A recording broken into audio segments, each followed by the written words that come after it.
he pulled me to himself, wrapped his arms around me, and tried to kiss me.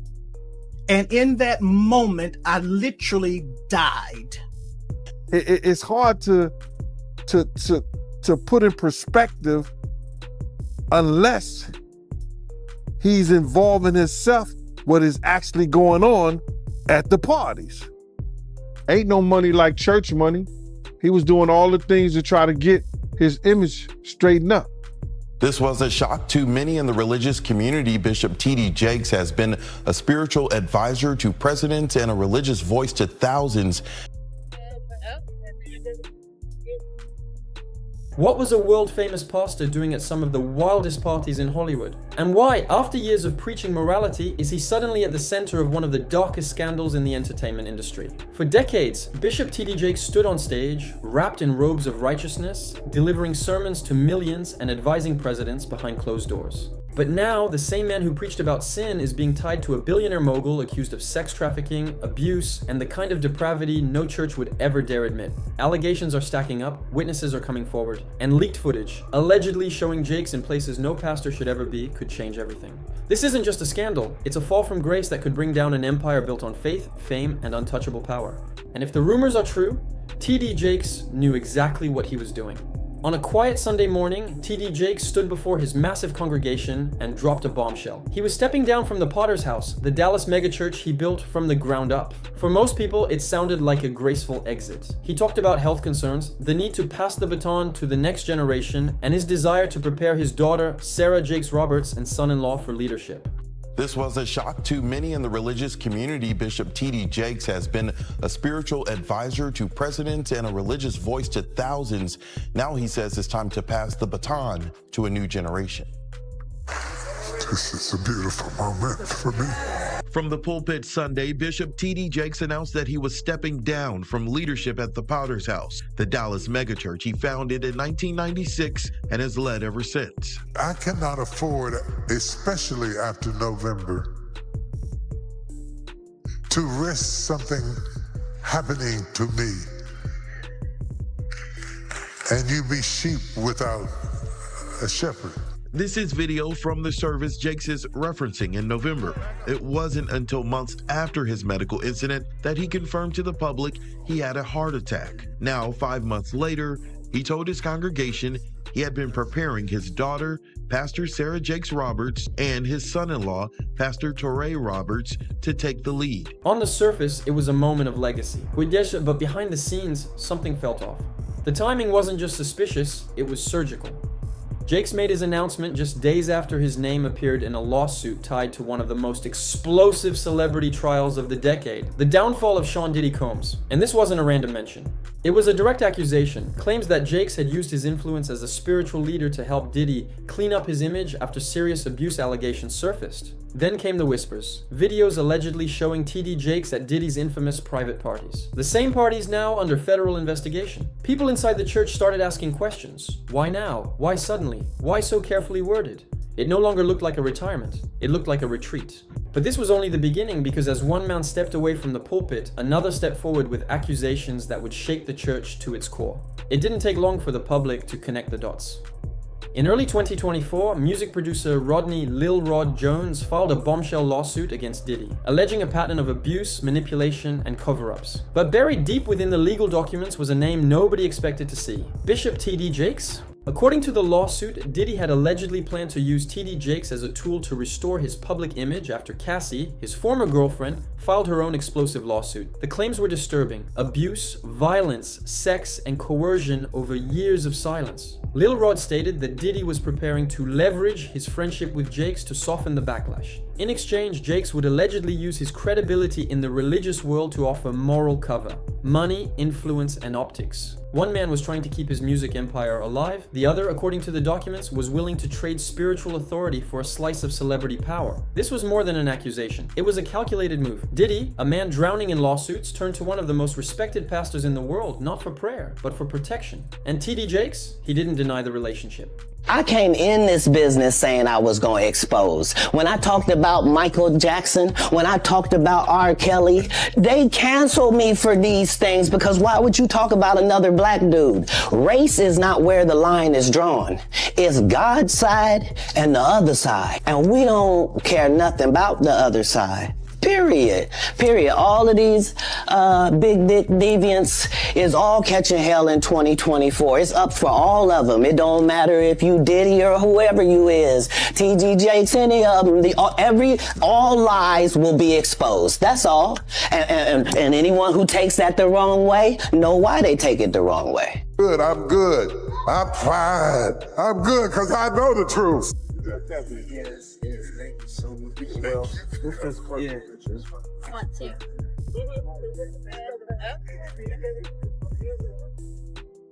World-renowned Dallas pastor T.D. Jakes is named in a federal lawsuit against musician Sean Diddy Combs. It's filed by a producer that worked with Combs. It discusses how the singer planned to leverage his relationship with the bishop to soften the impact on his public image of Casey Ventura's lawsuit. Ventura is a former girlfriend of Combs who filed her own lawsuit in November alleging abuse, violence, and sex trafficking. Could this federal investigation have come out of these private lawsuits? Oh, absolutely. If it involves sex trafficking or drugs or weapons or other illegal behavior. Lori Levinson is a former federal prosecutor. They've decided this is worth a lot of resources across the country. So once they've done these searches, they have evidence to follow up on. And if they've got it, they'll move on it. Now the question became, how far did this partnership go? Was it just public relations or something much darker? Because what surfaced next would turn that suspicion into something far more dangerous. Rumors had been circulating for months, but everything changed after the FBI raided one of Diddy's mansions. What they found inside wasn't just financial records or phones. According to multiple reports, federal agents uncovered hard drives full of recorded footage. Some were labeled, some weren't, and some, according to insiders, showed faces that shocked even investigators. Among them, allegedly, was T.D. Jakes. Sources close to the case claimed the tapes documented private events, parties so exclusive and so secretive that even some of Diddy's closest associates had never been invited. These weren't red carpet parties. These were underground gatherings known in certain circles as freak-offs, where anything and everything could happen behind closed doors. Drugs, sex, weapons, high-profile names. And according to reports leaked shortly after the raid, T.D. Jakes appeared in more than one of those videos. The tapes haven't been released to the public, but federal prosecutors are reportedly reviewing their admissibility. Diddy's legal team in a panic filed a motion to suppress them, arguing the FBI's search was unlawful. That motion was denied. Now the tapes sit at the center of the case. If admitted, they won't just damage Diddy. They'll expose anyone seen participating, and that includes a man once trusted as a spiritual leader by millions. Why would T.D. Jakes, a pastor, a moral authority, even be present at these events? That question wasn't rhetorical anymore, because as the videos made their way into the courtroom, one man outside it was finally ready to tell his story. Just when the scandal seemed like it couldn't get worse, it did. Pastor Dwayne Youngblood, once a rising figure in the religious world, filed a lawsuit accusing T.D. Jakes of something far more personal than public image manipulation. He claimed that when he was just 18 years old, T.D. Jakes used his spiritual authority to manipulate, isolate, and eventually try to sexually assault him. The alleged incident didn't happen in a hotel or a back room. It happened in a home, in a moment that began with trust and ended in trauma. Well, after taking him back to her home, he says, come on in, let's talk. You can't even imagine being 18, 19 years of age. This person is killing it, and they're saying to you, come on in, let's talk. And so I did. I went in. We sat down at a very long dining room table in a room that she had. And for 2 hours, it was unbelievable. Pouring of heart, crying, him talking about my father. We talking about these scenarios. And I inwardly just knew I had finally found someone who could get it. Someone who understood. I'm sitting at this table, and for the first time talking to any man, I got tears coming down my face because somebody gets me. Somebody understood what I was going through. Well, after sitting there and having this long discourse with him, I finally look at my watch and I'm like, oh my goodness, I got to go. I got to get this car back to my mother. She's going to kill me. So I said to Bishop, I got to get up. And I got up from the table. He got up from the table. He walked around toward the way I had to exit quicker than I got over there. And when I started to walk past him, he pulled me to himself, wrapped his arms around me and tried to kiss me. And in that moment, I literally died. I could not, I tell you, to this day, I can't remember how I got out of that place. Youngblood's testimony was graphic and emotional. He described being invited into Jakes' home, sitting for hours at a long dining table, opening up about his life, his struggles, his relationship with God. For the first time, he said he felt truly understood by a spiritual mentor. Then came the moment that shattered everything. As he got up to leave, T.D. Jakes allegedly walked him to the door, pulled him close, and tried to kiss him. Youngblood said his body froze. His soul collapsed. And to this day, he says he doesn't even remember how he got out of the house. But he remembered enough to take it to court. Youngblood says he stayed silent for decades. He tried to move on. But when he saw Jakes' name in connection with Diddy's scandal and heard the whispers about those parties, he couldn't stay quiet anymore. He also claims he wasn't the only one. Other individuals, both inside and outside the church, allegedly knew about Jakes' behavior. Some were ready to testify. Others had seen the signs. The lawsuit includes mention of phone records, emotional manipulation, and a shocking pattern that, according to Youngblood, was never about one moment. It was about control. But the story wasn't done. Because Youngblood wasn't just filing a claim, he had receipts. And what he revealed next would take this from accusation to undeniable. As Pastor Youngblood's story spread, more disturbing details emerged. None more unsettling than what he called the bathtub call. He recalled one late-night phone conversation that still haunts him. He picked up the phone, and on the other end, he says, was Bishop T.D. Jakes, relaxing in a bathtub. And what Jakes allegedly said next left him speechless. According to Youngblood, Jakes laid out 3 chilling demands. 1, when I come to Pittsburgh, you will be the only person I sleep with. 2, you can't be with anyone else because I don't want to give my wife anything. 3, I'll take care of you for the rest of your life. It was a moment of shock, shame, and manipulation. Youngblood said he couldn't even remember how he got off the call, only that his entire world shifted. That night, he refused to go to church. His mother begged him to come. He said no. She insisted. And when he finally did show up, still shaking, he was forced to read scripture aloud while Jakes preached from the pulpit. A cruel, humiliating reminder of who held the power. Wayne, it's Elder Jakes. And I get on that phone. And when I get on that telephone, I can hear water. He is sitting in a bathtub. And in that thing, he says to me, without any hesitation, there's 3 things I need you to do. The first one is, when I come to Pittsburgh, you're going to be the only person I sleep with. The second one is, you can't sleep with anybody else because I don't want to give my wife anything. And thirdly, I will take care of you the rest of your life. I can't to this day remember how I got off that phone, but I do know I made a decision that I wasn't going to the service that night. And eventually I told my mother, I'm not going to go to a service tonight. She said, no. You know we got a rule in this house. If we go, you go. I never told her what he had done. I went to church.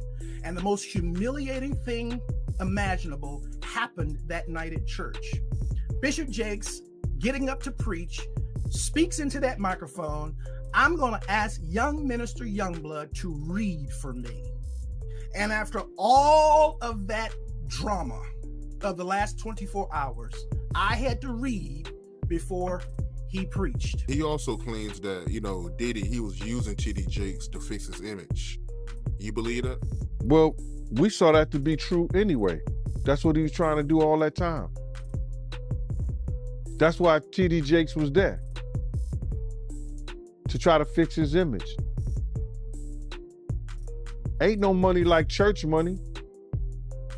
He was doing all the things to try to get his image straightened up. I mean, it makes sense. And he also said in this lawsuit that when he was around Diddy, he seen Diddy give out guns, a lot of guns. And he said that the environment around Diddy was violent. But he wasn't the only one noticing something was wrong.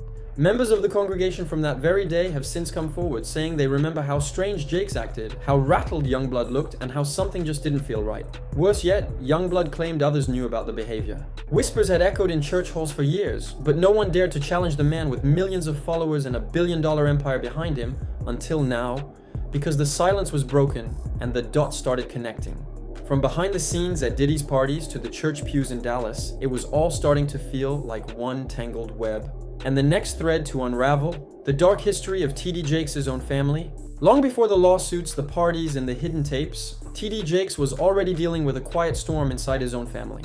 In May 2022, a shocking headline barely made a ripple in mainstream news. Richard Brandon Coleman, the ex-husband of Jakes' eldest daughter, Cora Jakes, was arrested for the continuous molestation and sexual abuse of a child.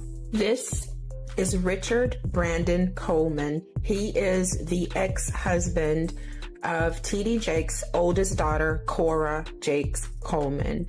Richard has been arrested on May 4th, 2022 for the continuous molestation and sexual abuse of a child or children.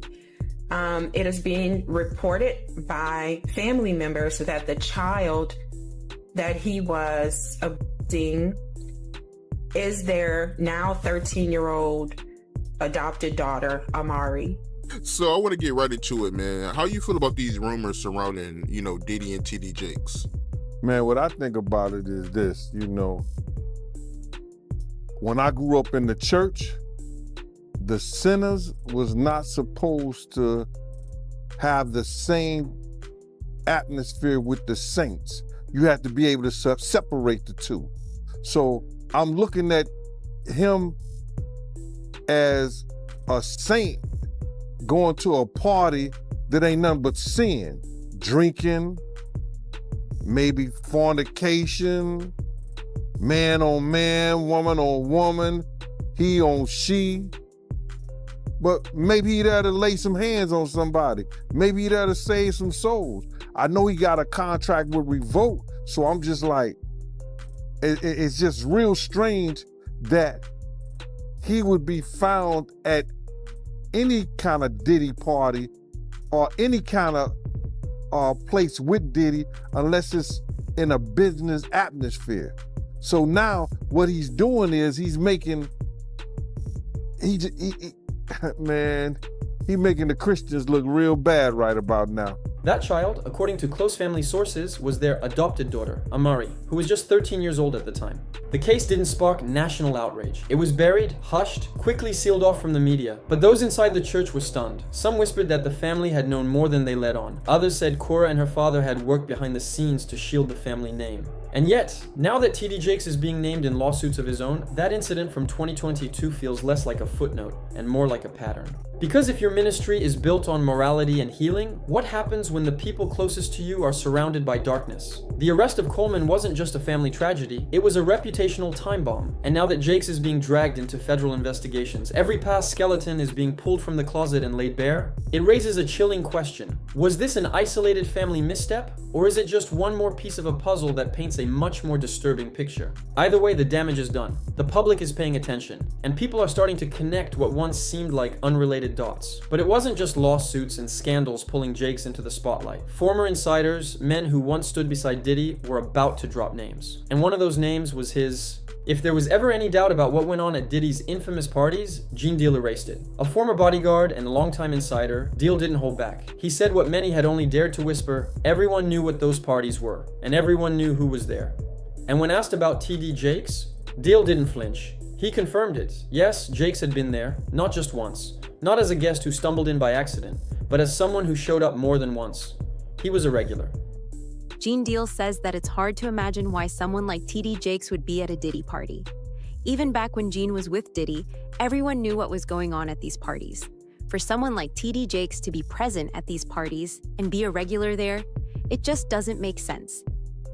I think that he's going to the Diddy parties, bruh.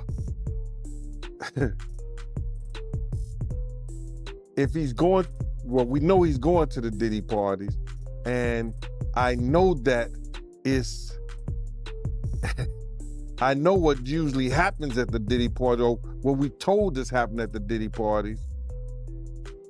Maybe he needs to see it for himself, man. Maybe he needs to go there and really be involved in some things that could help say some individuals while they going to those parties, or maybe he just going to, man, it's hard to even talk about. Why would you find a religious man, you know, when you know that the saints supposed to separate themselves from the sinners? And why would a religious man like himself be at a party which ain't nothing but sin that's going on, bro? Whether it's drinking, maybe fornicating, maybe, like I said, men on men, women on women. It's hard to put in perspective unless he's involving himself what is actually going on at the parties. Deal wasn't alone in speaking out. Comedians like Cat Williams took the gloves off, calling out not just celebrities, but religious leaders who, in his words, were hiding behind holy titles while engaging in the same behavior they condemned from the pulpit. And then came the flood of reactions. Why would a pastor, one of the most visible and respected in America, be at private parties where drugs, sex, and violence were allegedly on full display? What could possibly justify it? Some tried to defend Jakes. Maybe he was there for business. Maybe he was trying to save souls. But even longtime believers were struggling to buy that explanation, especially when one detail kept coming up over and over. Jakes had a long-standing media contract with Revolt, Diddy's network. It wasn't just spiritual guidance anymore. It was financial. It was corporate. It was strategic. And if what Deal and others said is true, if Jakes knew what went on at those parties, then this wasn't just guilt by association. It was participation by silence. And silence in this story is starting to look a lot like complicity. But Diddy's world wasn't just collapsing behind the scenes. His empire was cracking in public, and the fallout was pulling everyone down with it.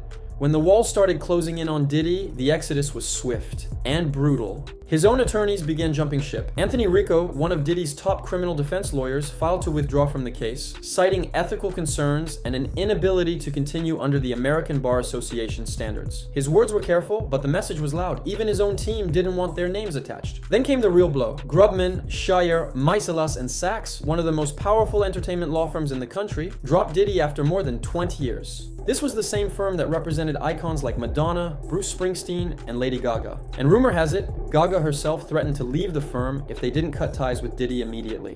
One by one, his allies disappeared. Will Smith, Ellen DeGeneres, even his business partners at Revolt, began distancing themselves. Everyone could feel what was coming. No one wanted to go down with the ship. Sean Diddy Combs' legal team is getting a little smaller. As the rap mogul's defense team prepares for his May trial on sex trafficking charges, his attorney Anthony Rico respectfully but regrettably requested to be dismissed from his role, according to documents obtained by NBC News. Rico, who is one of 6 attorneys on the case, requested in the February 21st filing to withdraw as representation because, quote, under no circumstances can I continue to effectively serve as counsel for Sean Combs, consistent with the ABA standards for criminal justice. The motion continues, quote, while I'm aware that the local rule requires that an application for withdrawal of counsel is supported and granted only upon a showing by affidavit or otherwise of satisfactory reasons for withdrawal, there are sufficient reasons related to the protections afforded by the attorney-client privilege for brevity in my application for withdrawal as counsel in this case. So the high-powered law firm of Grubman, Shire, Meiselas, and Sachs has dropped Combs as a client. Now, this is the firm of Alan Grubman, who is a very prominent entertainment lawyer that represents some very big names. The Weeknd, Madonna, Chris Brown, Paul Simon, Usher, Bruce Springsteen. In fact, by the way, Alan Grubman was inducted into the Rock and Roll Hall of Fame. He actually helped found that back in the 1980s. So, gives you an idea about how big of a powerhouse this firm is. Now let's go back to Sean Combs. So the rumor circulating is that this firm did this because singer and actress Lady Gaga had threatened to leave the firm unless they parted ways with Combs. This is according to reporting by News Nation.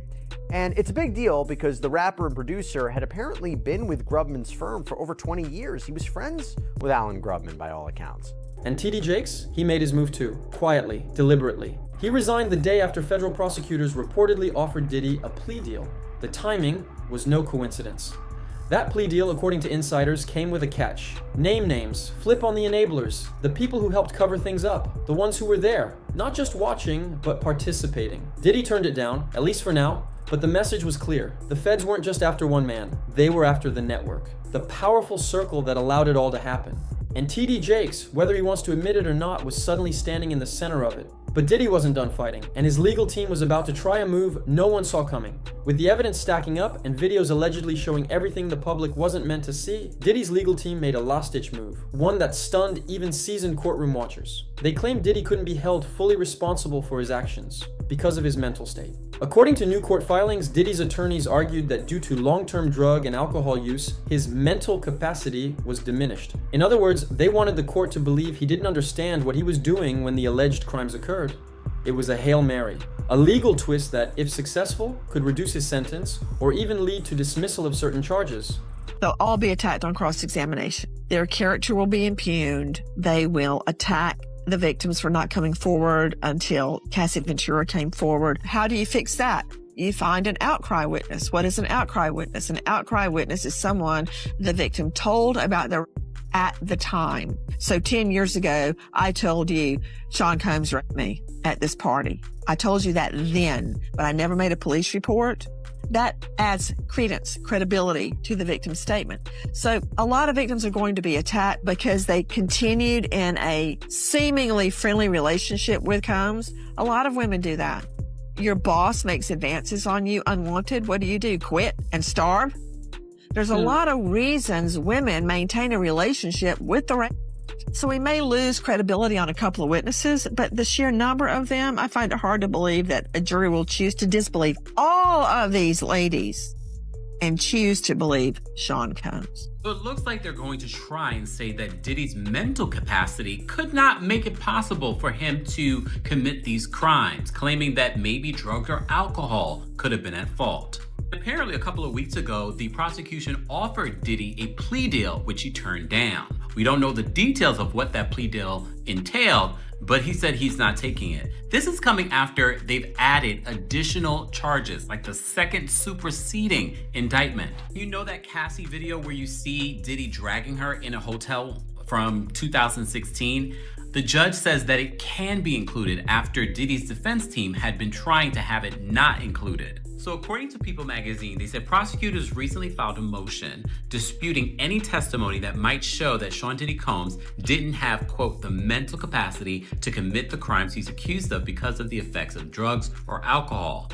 The motion filed on April 27th references apparent testimony from a psychiatrist on behalf of the defense and asked the judge to prevent his testimony during Combs' trial. But the prosecution wasn't having it. Federal prosecutors quickly responded with a motion to block that argument, calling it a distraction. They referenced psychiatric testimony allegedly prepared by Diddy's defense and pushed for it to be excluded, claiming it was irrelevant and unproven. Then they dropped the bombshell. The infamous 2016 surveillance video showing Diddy violently assaulting Cassie in a hotel hallway, footage CNN obtained and confirmed, would be played in court. That wasn't all. Prosecutors confirmed they had even more footage from Diddy's so-called freak-off parties. These videos, some recovered in the FBI raid, would be shown to the jury, unless the judge ruled otherwise. The mental capacity defense began to crumble. Because no matter how impaired Diddy claimed to be, the pattern of behavior, the planning, the manipulation, the silence from those around him told a different story. And for T.D. Jakes, that meant the noose was tightening. If the video showed what sources claimed, if he was really there, then the court of public opinion would be the least of his problems. You can't, I really don't know why, as a spiritual advisor to him, that they buddy while he got a party with him like that and be at his parties. It's got to be, maybe it's something more that meets the eye. You know, I don't know. You know, I've had, I've talked to preachers and I've talked to reverends and priests, but they ain't never came to a party with me or nothing like that. So it's hard to figure that one out, bruh, without even saying, you know, what people might be thinking. But I heard that there's supposed to be some tapes or something that's coming out real soon. And I guess we'll all really know the truth if anything's on those tapes. The allegations implicate dozens of unidentified witnesses and alleged co-conspirators around the world, and some of the key witnesses to the supposed incidents are dead. basically meaning how can we defend against it?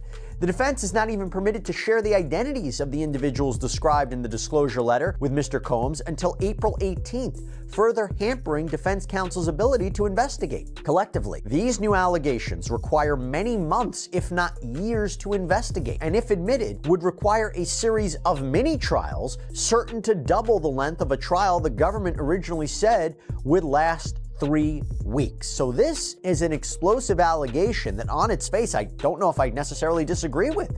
If they are bringing in evidence of uncharged conduct, wouldn't the defense have an opportunity to investigate it and challenge it? It seems like they're making a point. So if this evidence is allowed in, there is a chance this could delay the trial significantly. We all know Combs wants to go to trial, but how can he properly defend himself against this in just a few weeks? But there was still one card left to play, something the public hadn't seen yet, but insiders warned could bring down everything. Because if the rumors were true, the next tapes would change everything. By now, the public had heard the whispers, but few were prepared for what insiders claimed was on the tapes. According to federal sources close to the investigation, some of the footage seized from Diddy's mansion didn't just show wild parties. It allegedly revealed intimate encounters involving TD Jakes himself, same-gender interactions, illegal activity, and behavior that, if confirmed, would destroy every ounce of credibility the bishop had spent decades building. Diddy's legal team went into full panic mode. They filed urgent motions demanding the suppression of the videos. Their argument: the FBI had no right to seize them, that the search was too broad, that some of the material was private and irrelevant to the charges, but prosecutors pushed back hard. They argued that the footage wasn't just relevant, it was central. That what happened behind closed doors wasn't just salacious, it showed a pattern, a network, a protection ring of celebrities, leaders, and public figures who had either participated or looked the other way. And in that web, TD Jakes wasn't a bystander. He was allegedly a willing participant. The speculation exploded across social media. Why did Jakes resign right after Diddy rejected a plea deal? Were the feds preparing to flip Diddy and go after everyone else involved? Was the bishop trying to get ahead of what he knew was coming? At this point, no one was asking if something happened. They were asking how much happened and who else was involved. But the biggest twist was still to come, because one of Diddy's alleged victims wasn't hiding behind a pseudonym. She was ready to take the stand, use her real name, and tell the world exactly what went down. Her name was Cassie, and when she spoke, it would change everything. As Diddy's legal team scrambled to suppress the tapes and his allies continued to vanish, one question lingered above everything: what happens next? Diddy's defense was crumbling. The mental capacity defense had already been disputed, and the videos, if admitted, would likely seal his fate. But it wasn't just his fate on the line. Cassie Ventura, once Diddy's girlfriend and now one of the case's central figures, was ready to step into the courtroom. Unlike the anonymous victims, Cassie would testify under her real name. She would walk in, face the man who allegedly abused her, and tell the world her side of the story. Her decision to testify was as bold as it was risky. As the public watched, she would become the face of a case that would either vindicate the victims or expose deeper layers of corruption within the celebrity world. But Cassie wasn't just talking about Diddy, she was opening the door to a much larger narrative. A narrative about power, manipulation, and the dark side of fame. For TD Jakes, the timing couldn't have been worse. His resignation, his ties to Diddy, and the growing number of witnesses seemed like the perfect storm. The tapes, the allegations, and the mounting pressure all pointed in one direction. Would he be named in the trial? Would he be forced to testify? Or would he remain in the shadows, hoping his silence would keep him safe? One thing was certain: this was far from over. Diddy's trial was set to begin, and with it, a journey into a world of corruption, abuse, and celebrity secrets that few were ready to confront. For Diddy, for TD Jakes, and for everyone caught in their web, the next few weeks would change everything. Because the truth had finally begun to leak out. And once it started, it wasn't going to stop. As Diddy faces the courtrooms and TD Jakes grapples with his shattered reputation, one thing is certain: the world of fame, faith, and fortune is far more complex and far darker than we ever imagined. From private parties to public pulpits, from music moguls to spiritual leaders, the lines between what's real and what's fabricated are blurring faster than anyone could have predicted. For years, these men held up images of success, power, and righteousness. But behind the glitz and the glamour, something more sinister was brewing. Now, with videos, lawsuits, and eyewitnesses spilling secrets into the public domain, we can no longer pretend that we know the whole story. The people we admired, the ones we trusted, are being exposed for who they really are. And the damage isn't just personal, it's systemic. It's a betrayal of faith, of trust, and of the very people who believed in them. The truth has begun to leak out, and once it's out there, it can't be contained. So the question remains: what happens when the empire of celebrity and religion crumbles? What happens when the people we look up to are revealed as mere mortals? Flawed, broken, and human? Stay tuned, because this unraveling saga is just beginning. You won't want to miss what comes next. Like, subscribe, and hit the bell icon so you don't miss the next chapter of this shocking story. It's only going to get darker from here.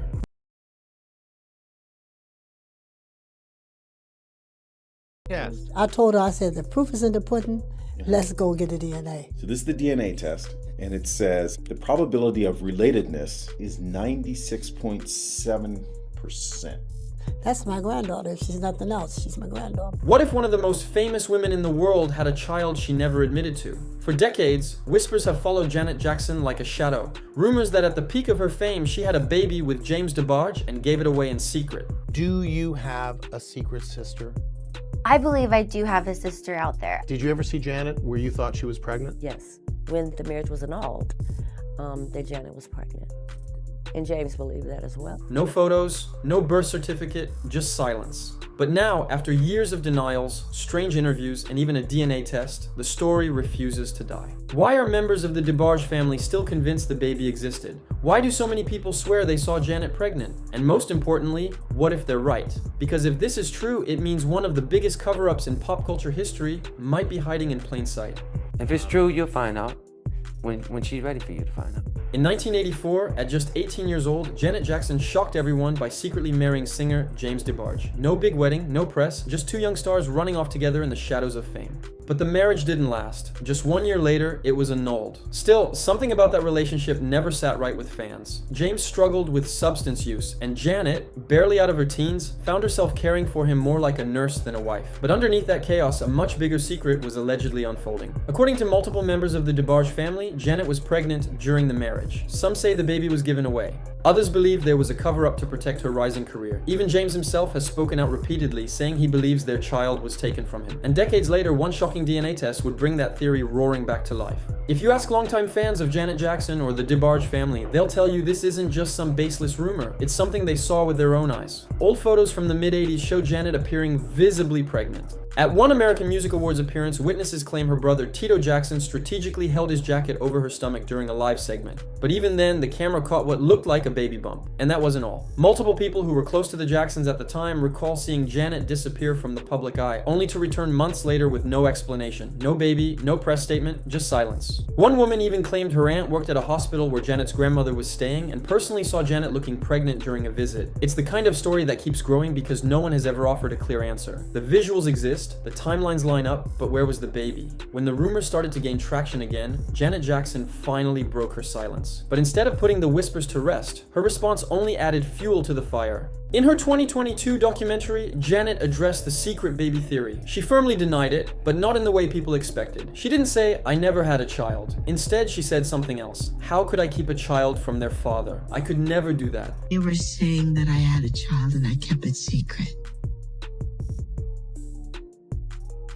How could I keep a child from their father?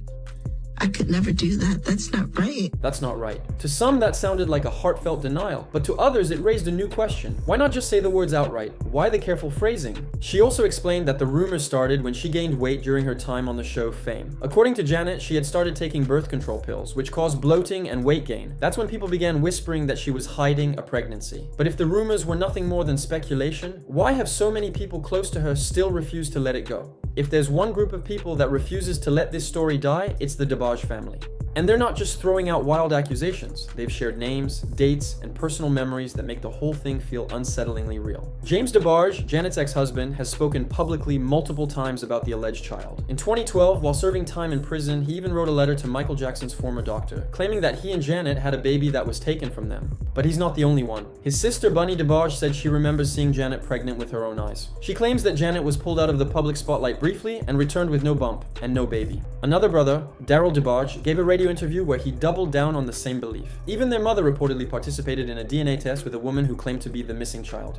But he's not the only one. His sister Bunny DeBarge said she remembers seeing Janet pregnant with her own eyes. She claims that Janet was pulled out of the public spotlight briefly and returned with no bump and no baby. Another brother, Daryl DeBarge, gave a radio interview where he doubled down on the same belief. Even their mother reportedly participated in a DNA test with a woman who claimed to be the missing child. And when she learned about the decades-old rumor involving Janet and James, something clicked. Tiffany claimed to have been told by her adoptive family that she was the biological child of two major celebrities. She believed she finally had the proof the world had been waiting for. The DeBarge family responded quickly, especially James's mother, who agreed to take a DNA test with Tiffany. The results? A 96.7% probability of relatedness. But just when it looked like the mystery might be solved, another DNA test surfaced, this time directly involving James himself. That test showed he was not Tiffany's biological father. Disappointed, but undeterred, James still insisted that his real daughter was out there somewhere. Even in the face of scientific evidence, he refused to let go of what he believed, that somewhere in the world, his child with Janet Jackson still exists, and he intends to find her.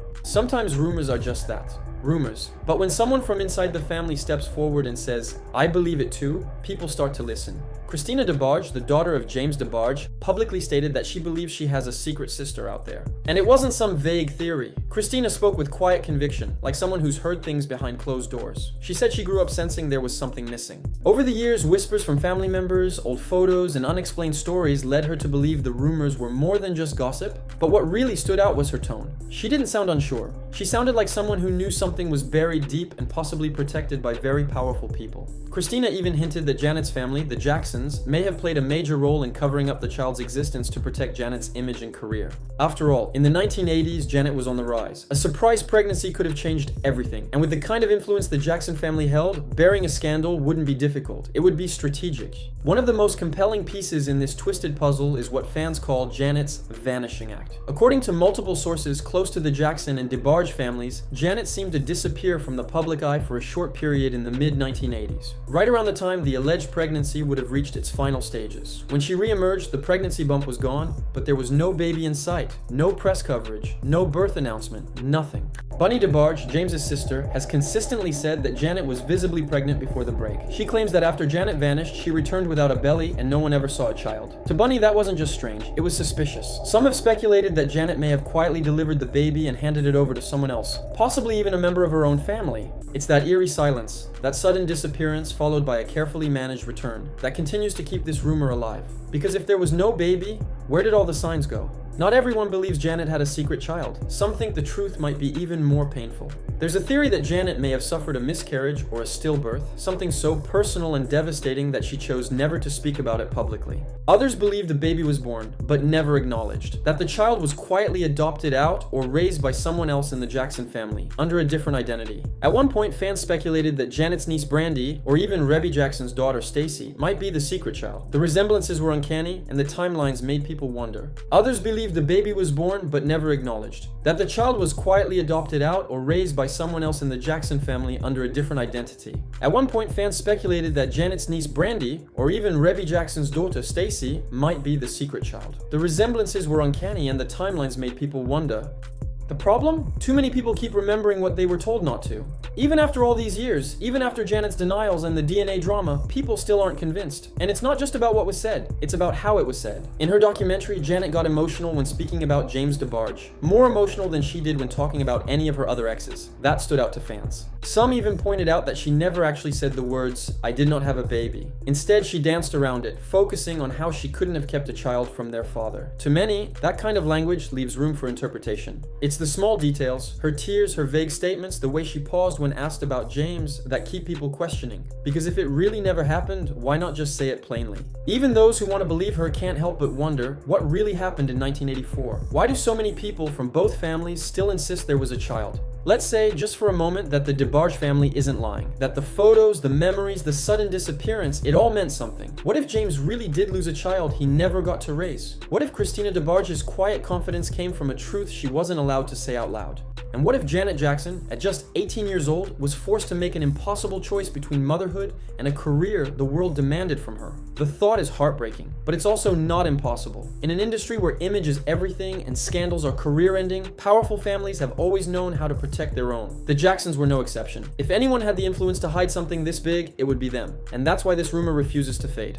Because for every denial, there's a photo. For every explanation, there's a witness. And for every silence, there's someone, somewhere, still searching for the truth. Maybe the real question isn't if Janet had a secret child. Maybe it's this: how far would a family go to keep the world from ever knowing?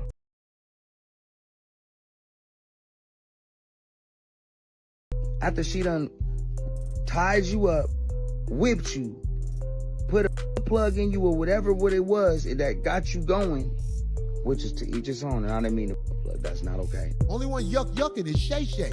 The streets' eyes is wide open, man. I'm telling you, you ain't fooling nobody, Shay Shay. I bet you wouldn't answer this question. Have you ever had a man? You know what he gonna say? What do you call Shannon Sharp, you have not said, I am not a gay man. Shannon, if you are a man who messes with men, I still love you, brother. I can't drag you to the stove. Oh, stop. But that nigga Shannon Sharp called me trying to do an interview. I said, no, Medea, I ain't doing no interviews, yo. So you can sit across from me and look at my balls or sit down. Thought he was going to attack Cat. That nigga there. It is called Shay Shay. I'm telling you. Put a wig on that nigga and tell me if that ain't motherfucking Medea's sister.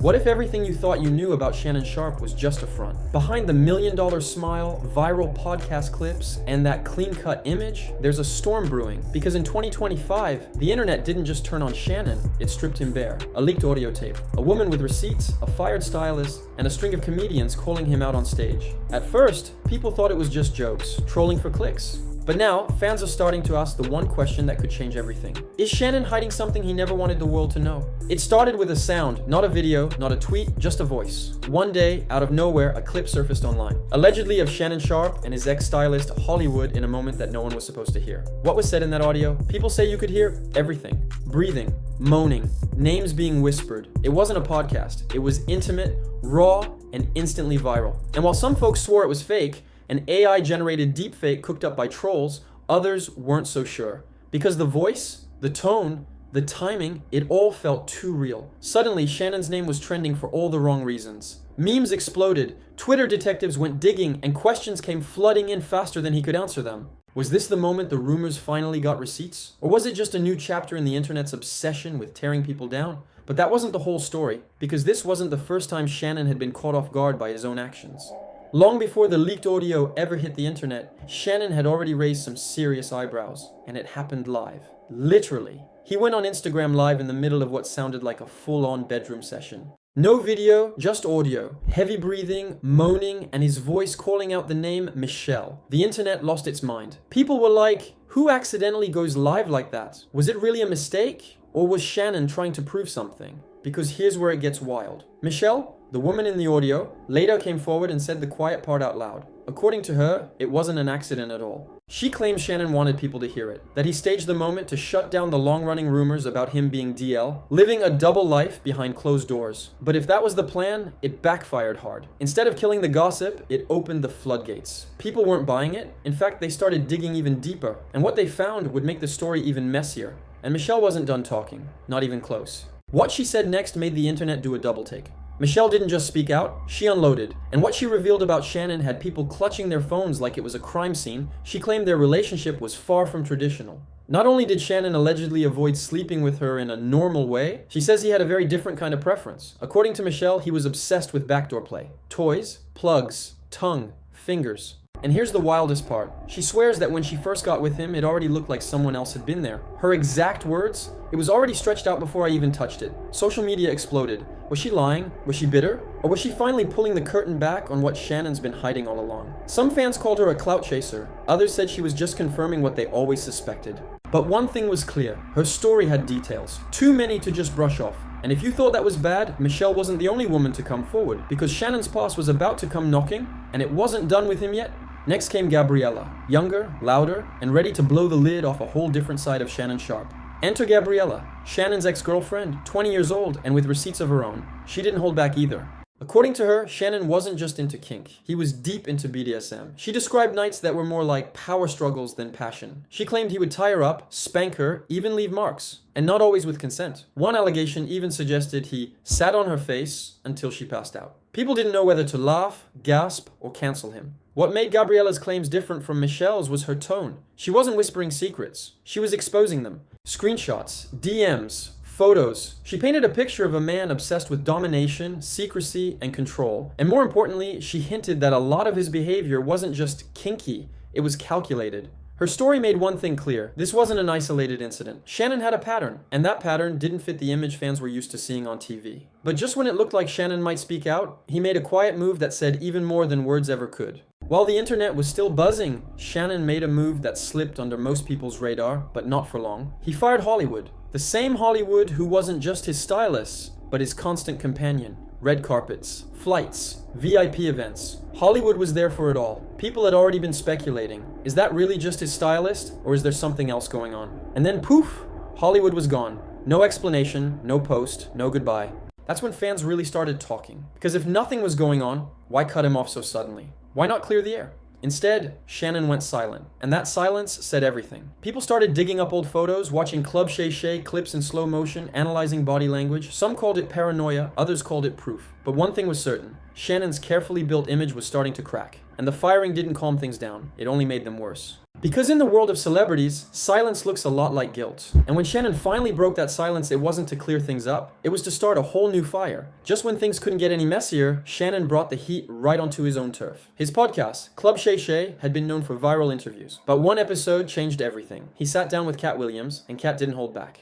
The episode blew up instantly. Cat roasted comedians left and right, dragged names through the mud, and stirred up long-buried beefs. But instead of the focus staying on Cat, it bounced right back to Shannon. Why? Because suddenly, it wasn't just about the guest, it was about the host. Comedians who felt targeted by Cat's comments came after both of them, and they didn't hold back. D.L. Hewley threw the first punch, saying Shannon was trying to be the new Wendy Williams, only with muscles and a microphone. Then Corey Holcomb chimed in, mocking Shannon's podcast persona and calling out his nickname Shay Shay, saying no straight man would call himself that unless he had a little sugar in the tank. It was no longer about rumors, it was a full-blown public roast. Shannon wasn't just being talked about, he was being targeted. And when the jokes kept coming, Shannon didn't laugh. He snapped. What came next? Straight up war. If D.L. Hewley and Corey Holcomb were jabs, what came next was a knockout punch. Mike Epps, comedian, actor, and chaos enthusiast, hit the stage and turned Shannon Sharpe into the butt of an entire stand-up set. He didn't just throw shade, he turned on the spotlight. Mike called Shannon Medea's twin sister, mocked his style, his nickname, and even claimed Shannon was begging him for a Club Shay Shay interview. But the punchline? Mike said he refused because he didn't want Shannon looking between his legs while they sat across from each other. The crowd roared, and so did the internet. Memes, clips, rewinds, everyone was eating it up. And if that wasn't enough, Eddie Griffin jumped in too.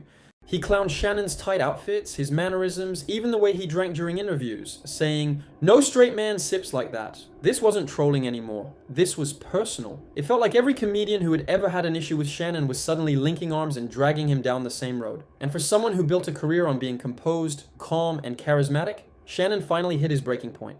Because when he fired back, it wasn't with jokes, it was with threats and receipts. Shannon had been silent long enough, and when he clapped back, it wasn't with laughter, it was with fire. He went straight for Mike Epps, calling him out publicly and threatening to drop the receipts. "Say my name again," he warned, "and I'll release the DMs, because you're lying." According to Shannon, he didn't beg Mike for an interview. It was the other way around. He even hinted that when they crossed paths in person, there'd be a reckoning. "Say my name like Destiny's Child, and I got something for you." The message was loud and clear. Shannon was done playing nice. But he wasn't just responding to Mike. He addressed the whole wave of DL accusations, saying these comedians were just recycling the same tired jokes because they had nothing else left.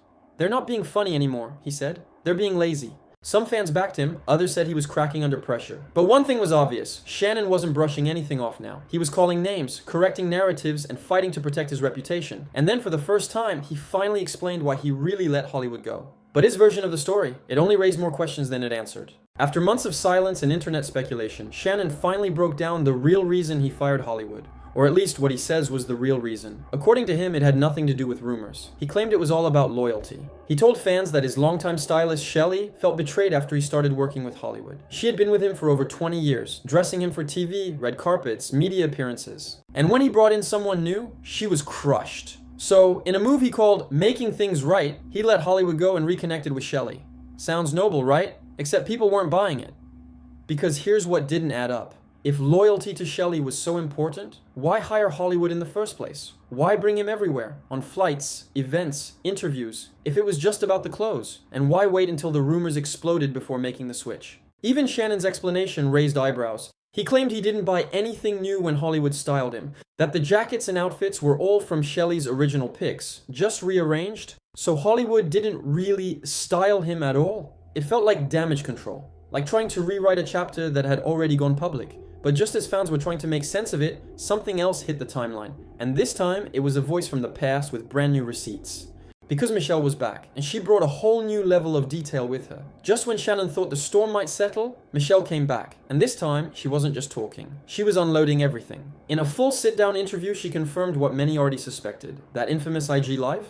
Yeah, it wasn't a mistake. According to Michelle, Shannon planned it. She said he knew exactly what he was doing, making sure the camera was off, letting the audio run just long enough, and repeating her name for effect. It was all about optics. No video, no nudity, just sounds. Enough to kill the rumors, but not enough to cancel him. But that wasn't all. Michelle doubled down on everything she'd said before, and added more. She described again Shannon's obsession with backdoor play and claimed he had preferences most women she knew wouldn't even entertain. What shocked viewers was her claim that she didn't introduce him to that world. He was already deep into it before she arrived. Her exact words? "I didn't open him up to anything new. He came like that." The interview set the internet on fire. Clips went viral, comment sections exploded, people debated whether she was being honest or just messy. But regardless of which side you were on, one thing was clear. Shannon's private life wasn't private anymore. And whether it was true or not, perception was becoming reality. Then came the final twist. A leaked clip that could either destroy everything or prove it was all a lie. Just when you thought the headlines couldn't get any crazier, another bomb dropped.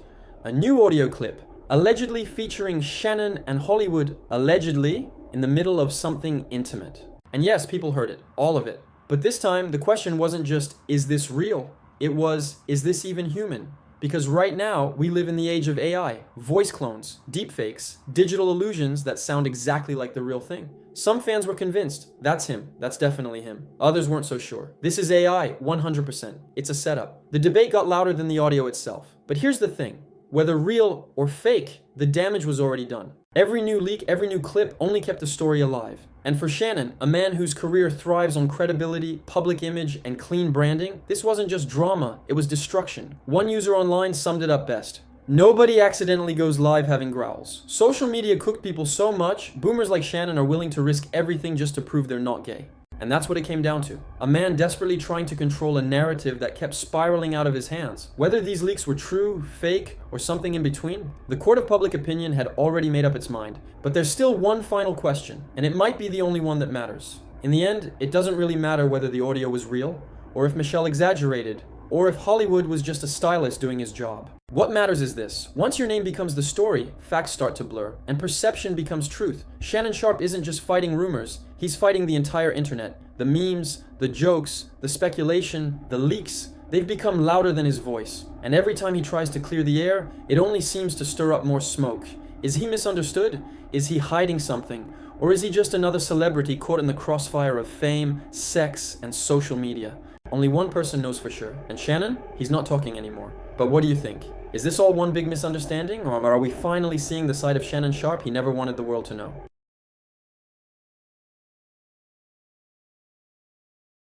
What if the real story behind the rise of Beyoncé and Solange isn't about music, fame, or talent, but a storm of secrets, betrayal, and heartbreak that tore their family apart? For decades, Tina Knowles played the role of the loyal wife, holding the family together while the world watched. But behind closed doors, her marriage to Matthew Knowles was a battlefield, one that left scars on everyone involved and fueled rumors, scandals, and songs that still echo today. And what finally pushed Tina to walk away wasn't just another affair. It was a public scandal so explosive, even Beyoncé couldn't keep it out of her music. This isn't just a celebrity breakup. It's the kind of story that forces you to question how much you really know about the people behind the headlines. But as wild as it sounds, that's only the beginning. Long before Beyoncé was a household name and Destiny's Child dominated the charts, Tina and Matthew Knowles were just two dreamers from Houston, swept up in a whirlwind romance. Their 1980 wedding looked picture-perfect to anyone on the outside, but the reality was anything but a fairy tale. From the very start, cracks showed beneath the polished surface. Tina admits now that Matthew's charm came with a dark side, controlling, unpredictable, and quick to step outside the boundaries of marriage. Back then, toxic wasn't a word people used, but that's exactly what it was. Arguments came early and often. Tina tried to convince herself that love could fix everything, that loyalty would eventually be rewarded. But Matthew's wandering eye wasn't a rumor whispered in the beauty salon. It was something Tina faced head-on, over and over. Even as she tried to create a safe world for her daughters, the foundation was already shaking. Their first year together was marked not by honeymoon bliss, but by suspicion, disappointment, and a sense that Tina was already fighting to hold things together. Still, she stayed, believing in family, in hope, and in a future that kept slipping further away. But, as time would show, that was just the beginning of a much messier story. For years, Tina Knowles became an expert at wearing a mask. To the outside world, the Knowles family looked unstoppable. Rising stars, beautiful daughters, a marriage that seemed unbreakable. But behind closed doors, Tina was carrying the weight of secrets, disappointments, and silent sacrifices. She put her own dreams on hold, running her hair salon while pushing Matthew's ambitions and nurturing Beyoncé and Solange's talents. Every day, she tried to hold it all together, determined to give her daughters the kind of future she never had. It wasn't just love that kept Tina there. It was hope, loyalty, and the relentless pressure to be the glue holding her family together. There was a silent rule in her world. You don't just leave your husband, no matter what. Family image mattered, and Tina was determined not to let anyone see the cracks. She endured for her daughters, for Matthew, for the legacy she was building, even as it drained her spirit and blurred her own identity. But under the surface, the cost was piling up. Each time Matthew betrayed her trust, Tina patched up the damage and soldiered on, convinced that better days were just around the corner. Still, the storm only grew. And as Beyoncé and Solange's stars began to rise, so did the pressure to keep their perfect family image intact at any cost. But the real breaking point was just around the corner, and this time there would be no hiding it. The turning point came when secrets stopped being secrets. For years, Tina handled Matthew's slip-ups privately, hoping shame and apologies would be enough to fix what kept breaking. But in 2009, everything changed. The streets and the blogs got the news before she did. Matthew had fathered a child with another woman. Suddenly, every headline was splashed with the Knowles name, and the illusion of a perfect marriage shattered overnight. It wasn't just the betrayal that stung, it was the public humiliation, the feeling that everyone was watching as her life unraveled. The aftermath was messy. Child support drama made headlines. What started as $12,000 a month quickly shrank to just over $2,000 after Beyoncé cut Matthew loose as her manager. Suddenly, the family business was business, for everyone else to judge. Tina filed for divorce, only for both of them to skip court dates, dragging out the process in a haze of confusion and exhaustion. For decades, she'd worked to keep her pain private. Now, she couldn't hide from it even if she tried. Still, there was more heartbreak to come, and the headlines weren't finished yet. Just when it seemed like the dust might settle, the story took an even wilder turn. In 2014, another woman came forward, claiming Matthew was the father of her baby girl. The timeline was messy. The child was conceived while Tina and Matthew were still legally married, even though they'd already separated. As the press swarmed and the speculation exploded online, the Knowles family became headline news all over again. This time, there was no denying the truth. A DNA test confirmed what everyone suspected. Matthew was the father. For Tina, this wasn't just another betrayal. It was the moment everything became real, permanent, and painfully public. No more secrets. No more saving face. The damage wasn't just emotional. It was broadcast for the world to see. All those years of holding the family together, of believing things would get better, suddenly felt like a lifetime ago. With the world watching, Tina finally drew her line in the sand. The dream was over. The loyalty, the hope, the decades spent, fighting for a marriage that never healed. It all ended with one headline, one DNA result, and a wave of realization that she deserved more. But even as the marriage ended, the lessons from that pain were only beginning to take shape. What Tina Knowles went through isn't just her story. It's the story of a generation taught to endure, to sacrifice, and to keep silent about their pain. Growing up, Tina absorbed the message that staying married was a badge of honor, that holding your family together, no matter the cost, meant you were strong. So she suffered in silence, convincing herself that real love meant patience, forgiveness, and waiting for change that never truly came. Behind the scenes, she wrestled with self-doubt and guilt, questioning whether she'd failed her daughters by staying so long or by finally leaving. But that's what makes her story universal. So many people, especially women, know exactly what it feels like to lose themselves while trying to save someone else. Tina's loyalty became her prison, her hope became her trap, and the years passed as she put her own happiness last. It's the kind of pain that doesn't just disappear, it shapes everything that follows.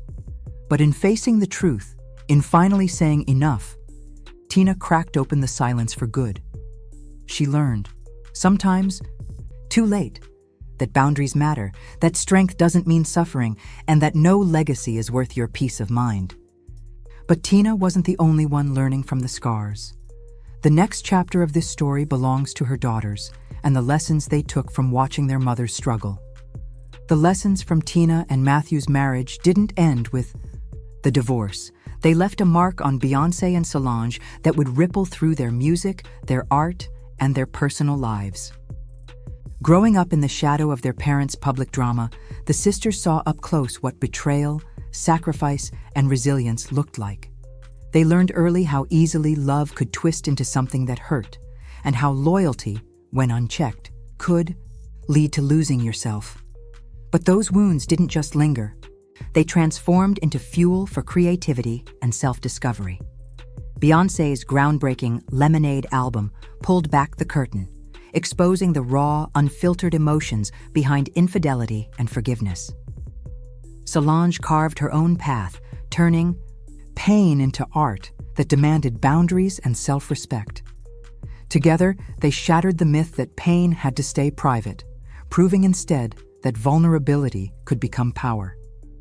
Through their mother's journey, Beyoncé and Solange learned the importance of boundaries. Maybe later than they would have liked, but learned all the same. They watched Tina evolve from someone who suffered in silence to someone who chose herself, and they took that lesson to heart. Instead of running from their family's flaws, they confronted them head-on, using every scar as a stepping stone to something stronger. But Tina's story didn't end with her daughter's success. After decades defined by loyalty and loss, she faced her greatest challenge yet, reinventing herself and finding happiness on her own terms. With the marriage finally over and the world watching, Tina Knowles did something many never expected. She chose herself for the first time in decades. Instead of disappearing into the shadows of scandal, she stepped into a new chapter, embracing her own dreams and rediscovering who she was outside of her family name. Tina built a fresh life, found love again with actor Richard Lawson, and became a symbol of reinvention for women everywhere who wondered if it was too late to start over. Her story didn't magically become a fairy tale, though. Even after remarrying, Tina faced new heartbreak when she and Richard split in 2023, another headline that threatened to define her. But this time, things were different. Tina didn't hide or apologize. She shared her truth openly, showing that growth and self-respect aren't tied to anyone else's approval. She leaned into her passions, her creative side, and her independence, proving that joy can be reclaimed at any age. Through it all, Tina never lost sight of what mattered: her daughters, her legacy, and her own peace of mind. She refused to let a lifetime of sacrifice be the end of her story. Instead, she became living proof that it's never too late to walk away from pain and find happiness, even if you have to rewrite the rules along the way. But the real power of her journey isn't just in how she moved on. It's in what her story means for everyone who's ever wondered if they can too. If there's one thing to take from Tina Knowles' journey, it's that loyalty should never be a life sentence. For decades, Tina put everyone else first, her husband, her children, her family's image, while her own needs and happiness faded into the background. But when the lies became too loud to ignore, when betrayal turned from rumor into reality, she finally drew a line and chose herself. That's the truth that sits at the heart of this story. It's never too late to reclaim your life.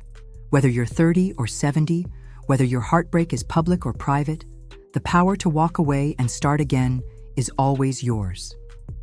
Tina's story isn't just about the end of a marriage or the scandals that made headlines. It's about survival, transformation, and refusing to let anyone else write your ending.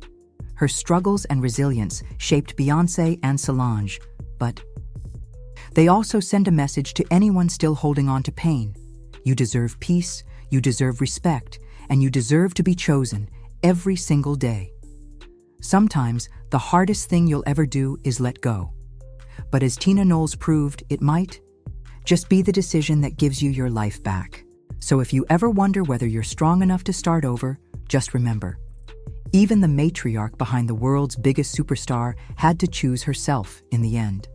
And maybe that's the real story behind the music.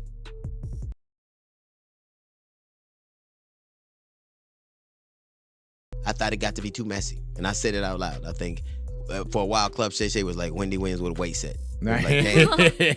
Shannon better be glad that Shannon ain't interviewing Shannon on Club Shay Shay. This would be a clear diss towards Shannon's recent assault accusations. If you say that one more time, I'm going to choke out of you when I see you. That he is completely innocent of the allegations that have been levied against him.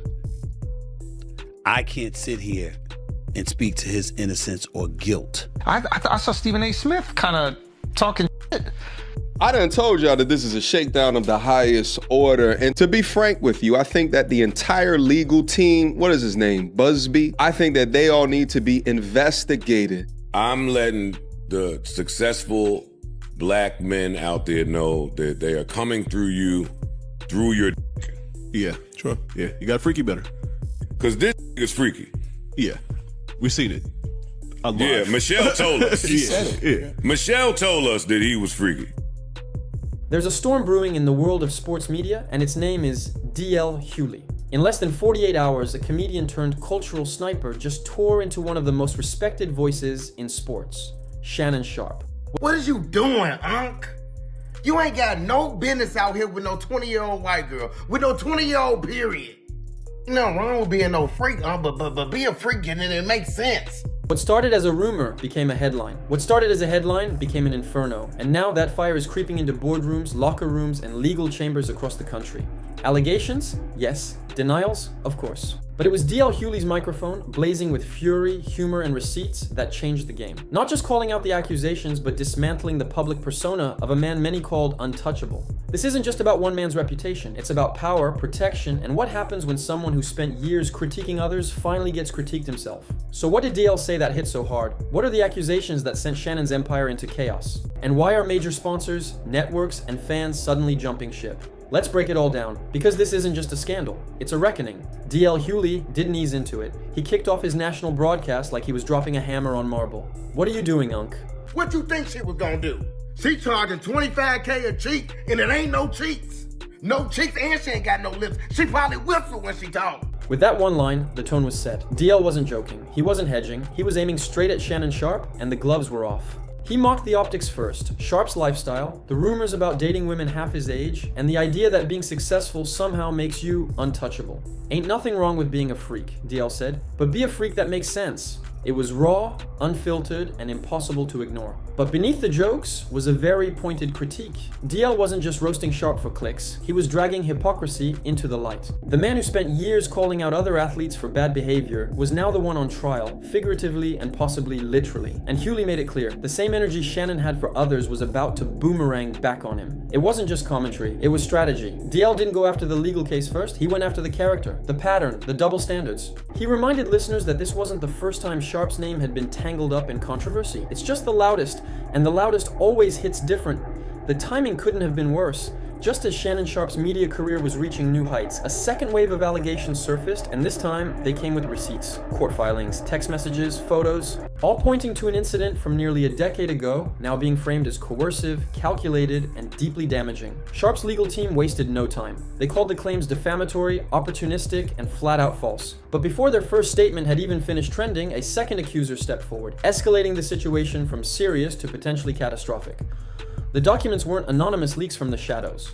They were backed by legal reporters, verified timelines, and corroborating evidence. A party in Los Angeles, a VIP area, a digital trail that suggested everything happened exactly where and when the accuser claimed. And while Sharpe's side dismissed the whole thing as a money grab, DL wasn't buying it. He saw a familiar playbook: deny, deflect, and distract. And he made it clear to his audience, this wasn't about believing blindly, it was about consistency. About applying the same scrutiny to Sharpe that Sharpe once demanded of others. Because when the receipts start showing up, opinions start shifting fast. Within hours, the internet did what it does best: turn controversy into wildfire. Hashtags exploded. TikTok creators were stitching clips from DL Hewley's rant alongside courtroom breakdowns, old interviews, and even memes. On X, Sharpe's name shot to the top of trending, right next to phrases like accountability, double standard, and cancel culture. It didn't take long before people started digging clips from Club Shay Shay, quotes from past interviews where Sharpe publicly criticized athletes for their off-the-field behavior, juxtapositions of his commentary versus his current silence. And just like that, the narrative began to shift. Some fans stood by him, calling the allegations baseless and warning against trial by social media. But others, many others, weren't so forgiving. They didn't want vague legal statements, they wanted specifics, they wanted clarity, and most of all, they wanted honesty.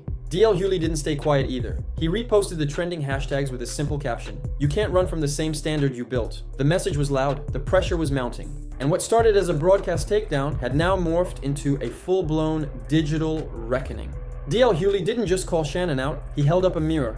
For years, Sharpe sat behind a polished desk in designer suits, dissecting the decisions of young athletes, questioning their maturity, their choices, their morals. He built an empire on being the voice of reason in a reckless world. But now, the same microscope he once pointed at others is aimed straight at him. DL didn't let that irony slide for a second. He played back clips of Sharpe criticizing NFL players caught in scandals, calling for zero tolerance, demanding accountability, urging transparency. And then he asked the question everyone was thinking: where's that same energy now?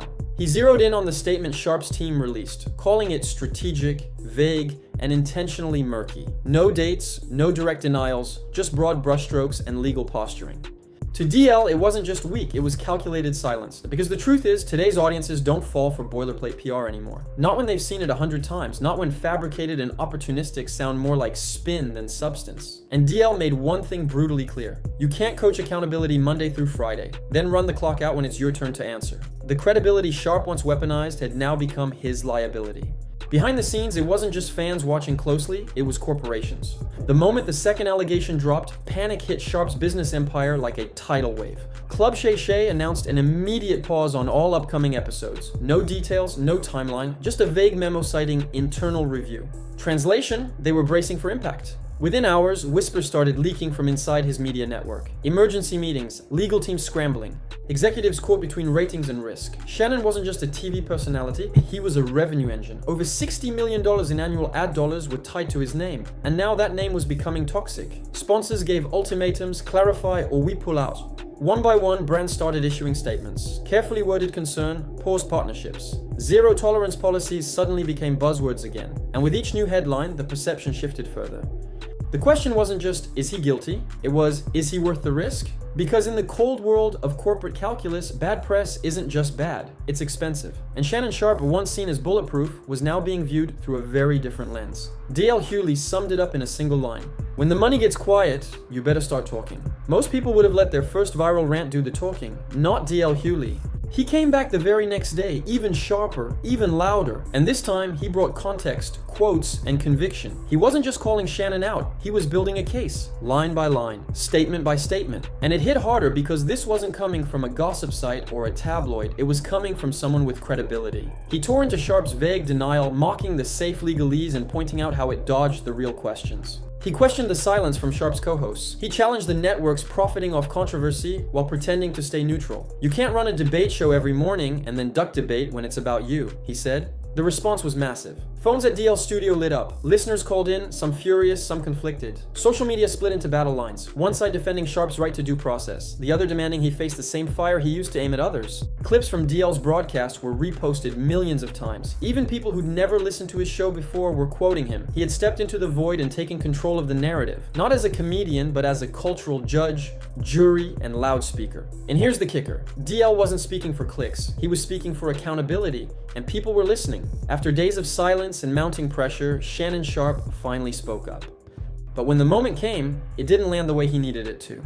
Instead of a live statement or a sit-down interview, Sharp released a carefully edited, pre-recorded message. It was under 2 minutes. No questions, no specifics, just vague reassurances, legal buzzwords, and a familiar refrain. I deny the claims. I've always tried to uplift the community. It was polished, it was safe, and to a lot of people, it felt hollow. The broadcast cut away almost instantly to a highlight reel of Sharp's greatest TV debates, like nothing had happened. No commentary, no follow-up, just a montage. But viewers weren't in the mood for nostalgia. They wanted answers. The reaction was swift. Fans flooded social feeds with disappointment. Some called it a cop-out. Others said it looked more like brand protection than truth-telling. And DL Hughley, he didn't hold back. If you've got nothing to hide, he said, why are you hiding behind edits? He argued that if Sharp really wanted to clear the air, he would have taken live questions, faced the audience, showed up raw and real. Instead, what they got felt like damage control wrapped in a soundbite, and the damage wasn't done. Within hours, 2 of Sharp's biggest sponsors, Apex Fit and Titan Life, publicly suspended their partnerships. Quiet conversations in corporate boardrooms were now full-blown PR crises. And the message was clear. Silence doesn't protect your reputation anymore. Transparency does. As the current allegations took center stage, the internet did what it always does. It went digging. And what it found wasn't pretty. Clips from the early 2010s resurfaced. Interviews from Sharp's playing days, comments about relationships, women, dominance, some cringeworthy, others unsettling in hindsight. Then came the paperwork, a 2011 domestic dispute restraining order that was ultimately dismissed. No charges filed, no conviction. But to many, the dismissal didn't mean the issue was dead. Critics pounced on the pattern. Unproven, they argued, doesn't mean it didn't happen. DL Hughley jumped right on it. He reminded listeners that legal outcomes don't always match moral outcomes, that a courtroom dismissal doesn't erase behavior, it just means it wasn't proven beyond a reasonable doubt. He posed a powerful question. How many times do we excuse patterns before we admit we're avoiding the truth? Supporters of Sharp pushed back hard. They said it was unfair to bring up old cases with no convictions, that dragging up past rumors was character assassination, that without evidence, it's all noise. But DL didn't flinch. He wasn't claiming guilt, he was demanding consistency. If you built a brand on holding athletes accountable, he said, you don't get a pass because your suit fits better and your words are smoother. It wasn't just Shannon's present on trial anymore, it was his past, and everything he hoped people had forgotten. While the internet erupted and DL Hughley poured gasoline on the fire, one group remained suspiciously quiet. Shannon Sharp's colleagues, the co-hosts, the guests, the insiders. People who had built shows, brands, and chemistry alongside him suddenly vanished from the conversation. No public support, no defense, just silence. And that silence spoke volumes.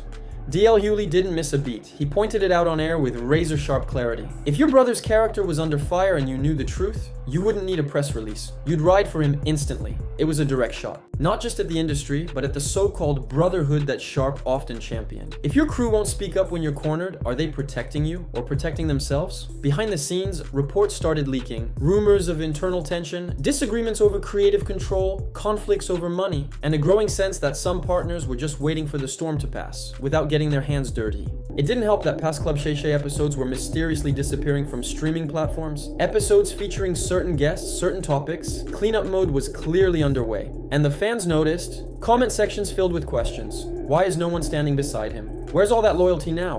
What are they not saying? It was no longer just about what Shannon Sharp said or did. It was about who stuck around when the heat got real. And for now, most of them were nowhere to be found. With his name trending for all the wrong reasons and sponsors backing away, Shannon Sharp did what many high-profile figures do when the pressure boils over. He counterattacked. His legal team filed a defamation lawsuit targeting the accuser directly and signaling that they weren't just going to play defense. The message? We're not just denying this, we're going after it.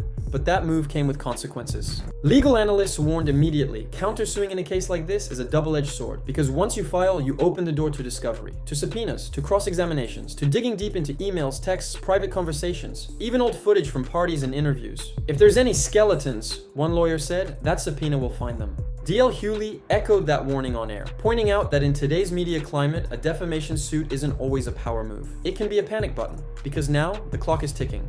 Depositions will come, private details will be on record, and if there's anything in Sharp's past that doesn't line up, anything shady, suggestive, or contradictory, it could explode under legal scrutiny. Worse still, if his accusers are telling the truth, discovery might give them even more ammunition than they had before. And DL wasn't shy about saying it out loud. You don't throw a rock at a hornet's nest unless you're real sure there ain't nothing inside. The legal fight was on. But it wasn't just about proving who was right anymore. It was about surviving the spotlight when the rules change and every move becomes permanent record. By now, this wasn't just about Shannon Sharpe. This was bigger, way bigger. D.L. Hewley made that clear in his next broadcast. He widened the lens, pulled back the curtain, and asked a question that hit deep. How many other stars are hiding behind the same system that protected Shannon Sharpe until it didn't? Because what we were watching wasn't just one man's fall from grace, it was a case study in how fame, media, and money can insulate someone for years, until suddenly they don't. DL laid it out. Sharpe had spent the last decade critiquing other athletes, calling out locker room behavior, demanding accountability, and the networks loved it. They profited from it. Now those same networks were scrambling, suspending episodes, releasing vague statements, hoping the storm would pass without blowing the roof off their own house. And DL didn't let them off the hook. He called out the double standards, the corporate complicity, the way leagues, networks, and sponsors use outrage as currency, but only when it's convenient. This ain't just about Unk, he said. It's about the whole damn machine that props guys up until they're no longer profitable. He even questioned the culture of silence around retired athletes turned media personalities. No drug tests, no codes of conduct, no oversight, just charisma and camera time. And when things go wrong, the playbook is always the same. Deny, delay, distract. But now, people aren't buying the script anymore. Just when things seemed like they couldn't escalate any further, they did. Federal investigators confirmed they were now monitoring the case. Not because of Sharpe's fame, not because of the headlines, but because some of the alleged incidents may have crossed state lines, triggering interstate jurisdiction. And with that announcement, everything changed. Up to this point, the situation was a civil matter, messy, public, reputationally brutal, but contained. Now, the specter of federal involvement brought a whole new level of pressure. Search warrants, phone records, bank transactions, travel logs, all in play. Shannon Sharpe's legal team tried to downplay the news, calling it routine, but investors weren't buying it. Shares of the network's parent company dipped, ad executives grew skittish, and major sponsors started making quiet exit plans. D.L. Hewley responded the way only he could. Money listens when the feds start whispering. And that whisper, it was turning into a roar. What started as tabloid drama was now sitting in the lap of federal law enforcement. And if anyone around Shannon thought this was going to blow over, they were now facing a much colder, more dangerous reality. This wasn't just a scandal anymore, it was a case. And the people watching weren't just fans and followers anymore. They were agents, attorneys, and prosecutors. And they don't scroll past drama, they build cases around it. As the federal interest grew, so did the courage of people who had stayed quiet until now. A nonprofit advocacy group known for supporting survivors and workplace transparency revealed something chilling. Their anonymous tip line had been flooded with calls, and a name kept coming up: Shannon Sharpe. Production assistants, event staff, former co-workers. Some had stories, others had questions. All of them had one thing in common. They weren't staying silent anymore. What began as a single civil case was now cracking open a wider conversation about what happened off camera, about who saw what, and about who helped protect it. D.L. Hewley wasted no time responding. He went live and issued a challenge, one aimed at everyone who might have been in the room. If you saw something, say something.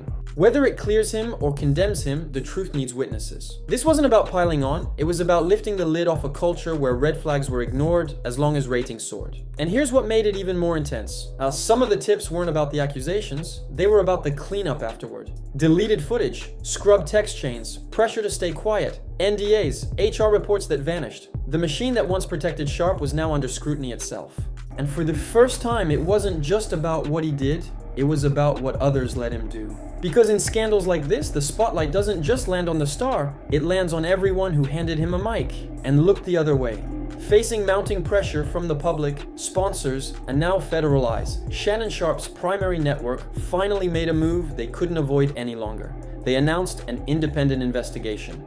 On paper, it sounded strong. A retired federal judge would oversee the probe. All workplace conduct would be examined. Nothing was off limits. But D.L. Hewley wasn't impressed. He raised a skeptical eyebrow and asked the question on everyone's mind. How independent can it be when the people being investigated are signing the checks? He reminded listeners that this wasn't the first time a network claimed transparency while carefully controlling the outcome behind the scenes. He demanded the findings be published in full, unredacted, with names and details, not just a sanitized executive summary that protects everyone but the truth. And he wasn't alone. Legal analysts echoed his concern. Advocacy groups called for third-party oversight of the investigation itself. Former staffers began reaching out to journalists instead of HR. Because here's the reality. These kinds of internal reviews aren't about justice. They're about optics. And if a network has tens of millions tied up in a brand, their first instinct isn't disclosure, it's damage control. Still, DL gave them one chance. If this investigation is real, prove it. Show us every uncomfortable detail. Show us what you show the court. Because anything less, it's not accountability. It's just another PR stunt wrapped in legal jargon. And the public, they've seen too many of those to be fooled again. By the time the investigation was announced, the damage was already done. Shannon Sharpe released a statement saying he would step away from all on-air duties indefinitely. He framed it as a personal decision, a move to protect the integrity of the conversation. But DL Hughley wasn't buying the hero narrative. Integrity isn't what you protect after allegations, he snapped. It's what prevents them in the first place. Sharpe stepping down wasn't noble, it was necessary. Because the walls were closing in, sponsorships were frozen, viewership numbers were unstable, and even his most loyal fans were now asking hard questions. Behind the scenes, the network began drafting contingency plans, backup hosts, format changes, new PR strategies. No one said it out loud, but the message was clear. They were preparing for a future that didn't include Shannon Sharpe, and the ripple effect didn't stop there.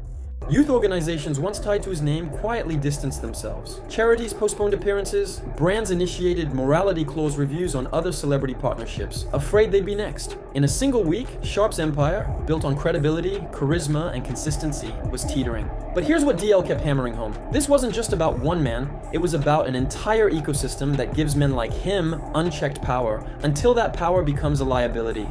And now, that ecosystem is bleeding. The future of Shannon Sharpe isn't just uncertain, it's unraveling. And whether he rebuilds or disappears, the blueprint has already changed. Whether Shannon Sharpe clears his name or not is still unknown. The courts will do what courts do, but in the court of public opinion, the verdict is already shifting. Because this isn't just about guilt or innocence. It's about power, perception, and how quickly fame turns fragile when the spotlight flips. DL Hughley didn't just comment on the moment, he cracked it open. He exposed the double standards, the sanitized PR, the silent co-signers. He reminded everyone that being beloved isn't a shield anymore. In 2025, silence isn't golden, it's gasoline. And the public, they're done playing passive. Corporate apologies aren't enough. Pre-recorded denials don't hold up.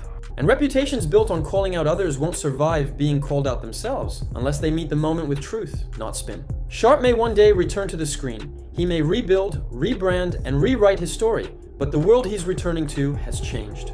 The audience is smarter, the internet has receipts, and the culture that once whispered around scandal now demands a microphone. As DL Hughley said in his final segment, we need fewer idols and more mirrors.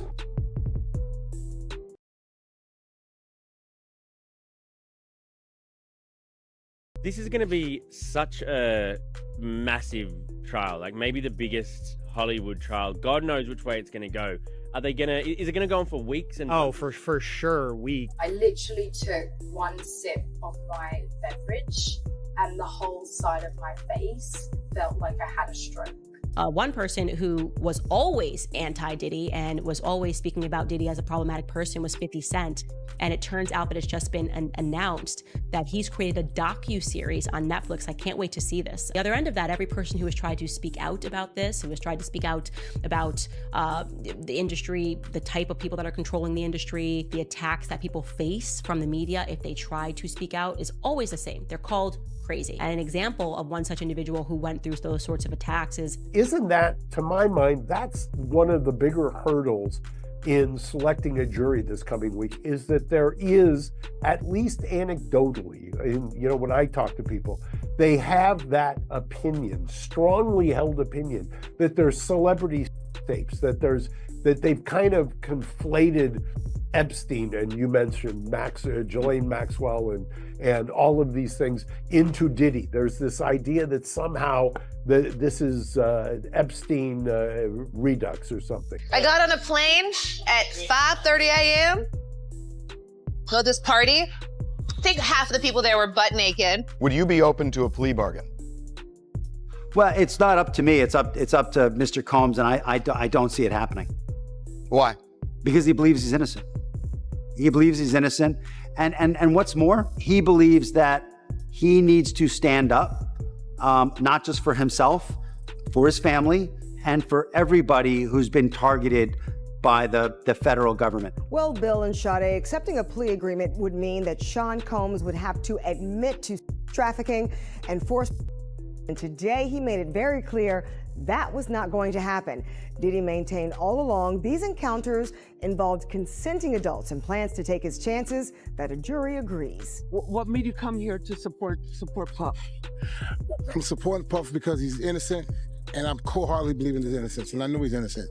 So, Well, you said you know he's innocent. 1,000%. Mr. Combs feels A, he's innocent, which is why he's not going to plead guilty. B, he's going to be truthful about this case because he wants to portray that to the people who have loved him his whole life. And I think he also feels an obligation to people in general. Maybe it's black people, maybe it's white people, maybe it's anybody who's ever felt aggrieved and targeted by the government. He feels an obligation to those people to say, you know what, maybe I can break the model. Maybe I can show the world that a black man can win, in federal court. And I think he probably is the only person I know of who might be able to actually accomplish that. What happens is if people go into a trial believing the firepower on the prosecution is so strong, I mean, let's say on a scale of 1 to 100, it's a 95 that it's so strong, but it goes down to an 88. That helps the defense because everybody goes in thinking, wow, they're going to prove this, and they're going to prove this, and they're going to prove this, and all of a sudden, none of it's there. I think that actually helps the defense. The last hearing before Sean Combs' trial starts, when he walked into federal court today, he appeared to be looking for his family. They've pretty much been at all of the hearings that I've been to, but there was no presence of his sons or his mother or his sister who had previously been at those hearings. Do you still think that, because there is this public perception, that there are celebrity tapes involved in this case? No. Do you still think that there are minors involved in this case? I'm certain no. Okay. And again, when you say this case, we're talking the criminal case. The criminal case. In the correct. criminal, I know that. In the criminal case. In the criminal case, no. Back up a little bit, please. How can you support your father? How do you support him moving forward? Y'all know what this is about. Put your hands up.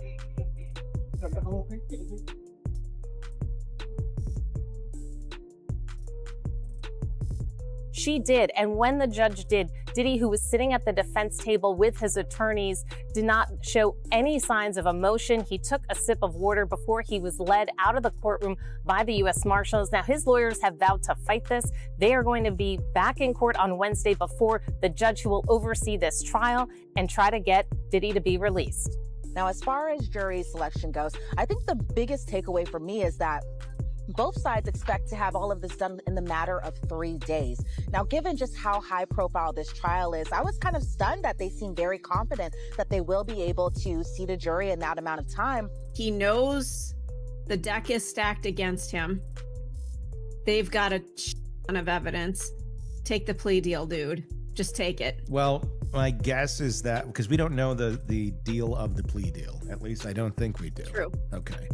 The decision guarantees Combs will face trial beginning just 4 days from now that will test whether one of music's most prolific figures used his power, wealth, and fame to exploit both women and men for decades. Elaborate, sometimes days-long parties by coercing victims through drugs, threats, and manipulation. They claim to have video evidence, and some of the accusations echo details from over 70 civil lawsuits filed against Combs over the last 30 years. Major developments tonight involving the case against Sean Diddy Combs, what he decided in court today, and what this now means, the move coming just 4 days before his trial is set to begin. Here's Aaron Katursky. Tonight, Sean Combs makes it official. He's rejecting the government's offer to plead guilty and spare himself the possibility of a prolonged term in prison. When asked if he turned down the offer, Combs answered, "Yes, I do, Your Honor," as he stood in a baggy beige jail uniform. Terms were not disclosed, but prosecutors did say a plea could result in a shorter sentence for Combs than if he's convicted. Federal trafficking, racketeering, and charges beginning Monday morning. At trial, Combs will ditch the jail garb and wear ordinary clothes. As his lawyers argue, the evidence shows consenting adults being intimate in their own way. We have the latest from federal court in the Sean Combs criminal case. Status of jury selection, what Diddy's going to be wearing, violation of a gag order, rejecting a plea offer. Diddy's lawyers had argued that he had made good faith efforts by showing up in New York, ready to surrender to face these charges, but prosecutors said that he could not be trusted, that he has a history of trying to intimidate witnesses, including some who are going to be witnesses in this case. They urged the judge to remand him. Music mogul Sean Diddy Combs back behind bars. A magistrate judge denying him bail, saying that there were no conditions that she could conceive of that would make her confident that he would appear again for other court appearances. The judge saying, "My concern is this is a crime that happens behind closed doors." What if one forgotten thumb drive, buried in a drawer for nearly a decade, ends up taking down one of the most powerful men in the music industry? A man who built empires, moved millions, and threw parties that people whispered about for years. A man who had the money, the fame, and the lawyers to make anything disappear. Until now, because this time, the evidence didn't come from tabloids, rumors, or jealous rivals. It came from inside the house. Encrypted spreadsheets, mysterious guest lists, patterns of camera blackouts, sudden linen replacements, and envelopes filled with cash being handed out behind closed doors. This isn't just about wild parties or industry gossip. This is about federal charges, about a high-stakes trial that could finally crack open the silence surrounding one of the most untouchable figures in entertainment. And at the center of it all, a former bodyguard who says he saw too much and decided to talk. But here's the real question. Is this the long overdue reckoning of a celebrity who abused his power? Or is it a setup fueled by opportunism, betrayal, and a justice system hungry for headlines? Let's dig into the explosive trial of Sean Diddy Combs and the thumb drive that may have changed everything. For over 10 years, Roger Bonds was invisible by design. He wasn't a performer. He wasn't a producer. He didn't flash money or chase cameras. His job was simple. Protect Diddy. Protect the brand. Protect the machine. He was there for the private jets, the all-night events, the 5-star chaos. He coordinated arrivals, scanned crowds, swept hallways for hidden threats. If you were close enough to notice Bonds, it usually meant you weren't supposed to be there. But all of that changed the day he walked into a federal building and slid a thumb drive across the table. According to prosecutors, that drive held everything. Time-coded rosters, encrypted staff logs, and internal chats tied to events across Diddy's properties, from Los Angeles to Miami. And Bonds, he was ready to talk about all of it. It wasn't a random move. He'd been facing serious heat in an unrelated firearm case, and he made a decision: cooperate or go down hard. But what he offered wasn't just gossip, it was a map. A digital breadcrumb trail of what he says were patterns hidden in plain sight until now. The feds gave him a deal. 8 hours of interviews, a full proffer session, and Bonds walked them through the playbook of one of the most private celebrity operations in the world. He says he saved the data years ago, just in case. And now, it's not just Diddy's freedom on the line, it's the reputation of an entire industry built on silence. At first glance, the thumb drive looked harmless. A simple storage device. But once federal agents opened it, they knew this wasn't just some forgotten backup, it was a blueprint. Inside were files with names like guest care, roster master, and event enhancements. Each one packed with rows of coded data, shift rotations, team leader initials, door access logs, linen schedules, time-stamped activity reports. Some files even reference something prosecutors would later call the aftercare window. Over 600 entries used the term guest care. That phrase alone raised eyebrows. Why was it tracked so obsessively? Why did it always seem to line up with late night hours? And more importantly, why were those windows always paired with camera blackouts? Then came the chat logs. Encrypted internal messages with timestamps that mirrored what was found in the spreadsheets. Staff members discussing VIP escort clears, refresh bins, and sudden linen orders following parties where privacy was treated like gospel. One message even mentioned Heartbeat ordering a full wing reset, a name prosecutors say is code for someone very high up. But the bombshell wasn't just the terminology, it was the consistency. These weren't isolated incidents. The same patterns repeated across cities, across properties, across years. Every reset lined up with something missing. Camera footage that mysteriously stopped, router logs showing disconnected devices, and sudden shifts in payroll schedules. To the defense, it's just complicated hospitality. To the prosecution, it's a hidden system, designed to isolate, erase, and control. And the deeper they dug, the more the patterns started pointing to one person at the center. It sounds like something out of a spy thriller, except this playbook wasn't fiction. Prosecutors say Diddy's inner circle used a precise routine to manage the aftermath of late-night events. They called it the aftercare reset. The process was chilling in its detail. It always started the same way. Linens were stripped, curtains removed, carpets swapped or deep cleaned. Entire guest wings were deodorized, restocked, and sanitized by staff working under unusual instructions. And during these windows, the internal security cameras always went dark. Bonds explained to agents that certain technicians had standing orders. Power down recording devices during these resets. Officially, it was for privacy or to protect proprietary decor. But the pattern was hard to ignore. In the guest logs, the term GC start marked the beginning of a reset. GC stop marked the end. Between those timestamps, dozens of movements occurred off camera, behind closed doors, and with limited personnel access. And here's where it gets even more disturbing. Each reset was tracked not just by time, but by location, initials, and supply orders. Industrial disinfectants labeled expedite. Linen orders that tripled overnight. Rooms listed as cleared, then reassigned. Bonds testified that certain cleaning crews weren't part of the regular roster. They came in, worked in silence, and left without ever clocking in digitally. At first, defense attorneys tried to frame this as elite hospitality, just what happens when celebrities throw extravagant events. But prosecutors pulled the logs and showed that resets occurred on random weekday nights with no guests listed. This wasn't cleanup, this was concealment. And as the spreadsheet data lined up with router disconnections, envelope distributions, and chat messages marked VIP escort clear, a picture started to form. One that prosecutors say points to systematic efforts to sanitize scenes before questions could be asked. If the digital logs hinted at something dark behind the scenes, the money trail screamed it. Federal investigators followed the numbers, and what they found wasn't just unusual, it was strategic.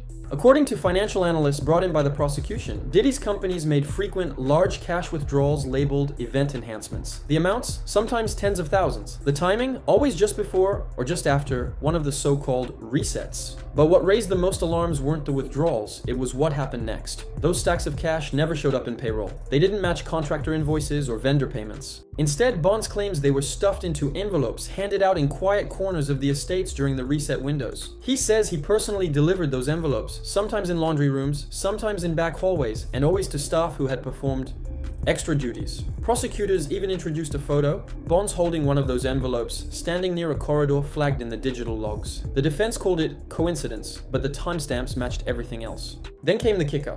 An IRS analyst testified that the company's credit card logs had gaps, missing transaction numbers, right where those cash enhancements were made. When they dug deeper, the card issuer confirmed those entries weren't lost. They were manually deleted. That alone wouldn't prove intent, but matched with chat messages, linen spikes, and camera blackouts, it painted a different picture. One message read, "Refresh team cleared, envelopes ready." The defense argued that envelope payments aren't illegal, and they're not. But prosecutors say it's why they were paid that matters. Because if those envelopes were hush money or off-the-books compensation for things no one wanted on camera, it crosses the line. This wasn't just loose accounting, it was, in the government's words, a system built for silence. And what came next would raise even more questions about who knew, who helped, and who might be next.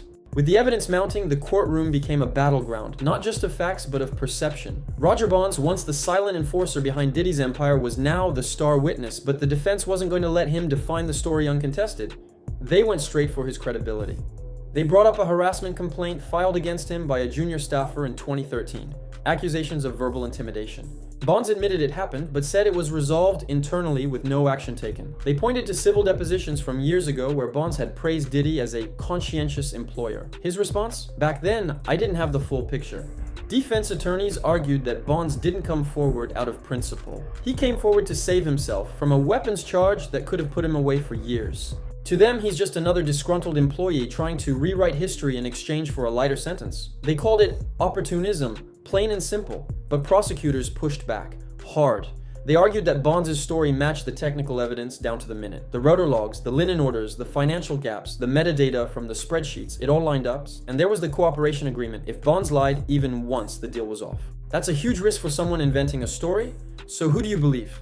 The bodyguard who kept silent for years until he couldn't anymore? Or the defense's version of a man chasing immunity, using just enough truth to protect himself? One thing's certain, this isn't just a trial about actions, it's a trial about narrative, and whichever side tells the more convincing story wins. And then, just days before the trial was set to begin, Diddy made a decision that shook everything. With the walls closing in, Sean Diddy Combs was given a choice: take the deal or take the stand. The plea offer wasn't public, but insiders say it could have drastically reduced his sentence, avoiding the full weight of federal charges that include trafficking, racketeering, and witness intimidation. For most, it would have been a lifeline, but Diddy refused. Standing before the judge in a beige jail uniform, he answered simply, "Yes, I do, Your Honor." A flat-out rejection of the government's deal, no hesitation. Why? According to his legal team, he's not just fighting for his freedom, he's fighting for something bigger. They say he believes he's innocent, that the people coming after him aren't just prosecutors, they're part of a larger system that's been targeting him for years. And that this trial is his chance to push back, not just for himself, but for every black man who's ever felt cornered by federal power. Maybe I can break the model, he reportedly told his lawyers. Maybe I can show the world that a black man can win in federal courts. It's a powerful statement, but it's also a dangerous gamble. Because if the jury doesn't buy his story, if they believe the logs, the spreadsheets, the testimony, Diddy could face decades in prison.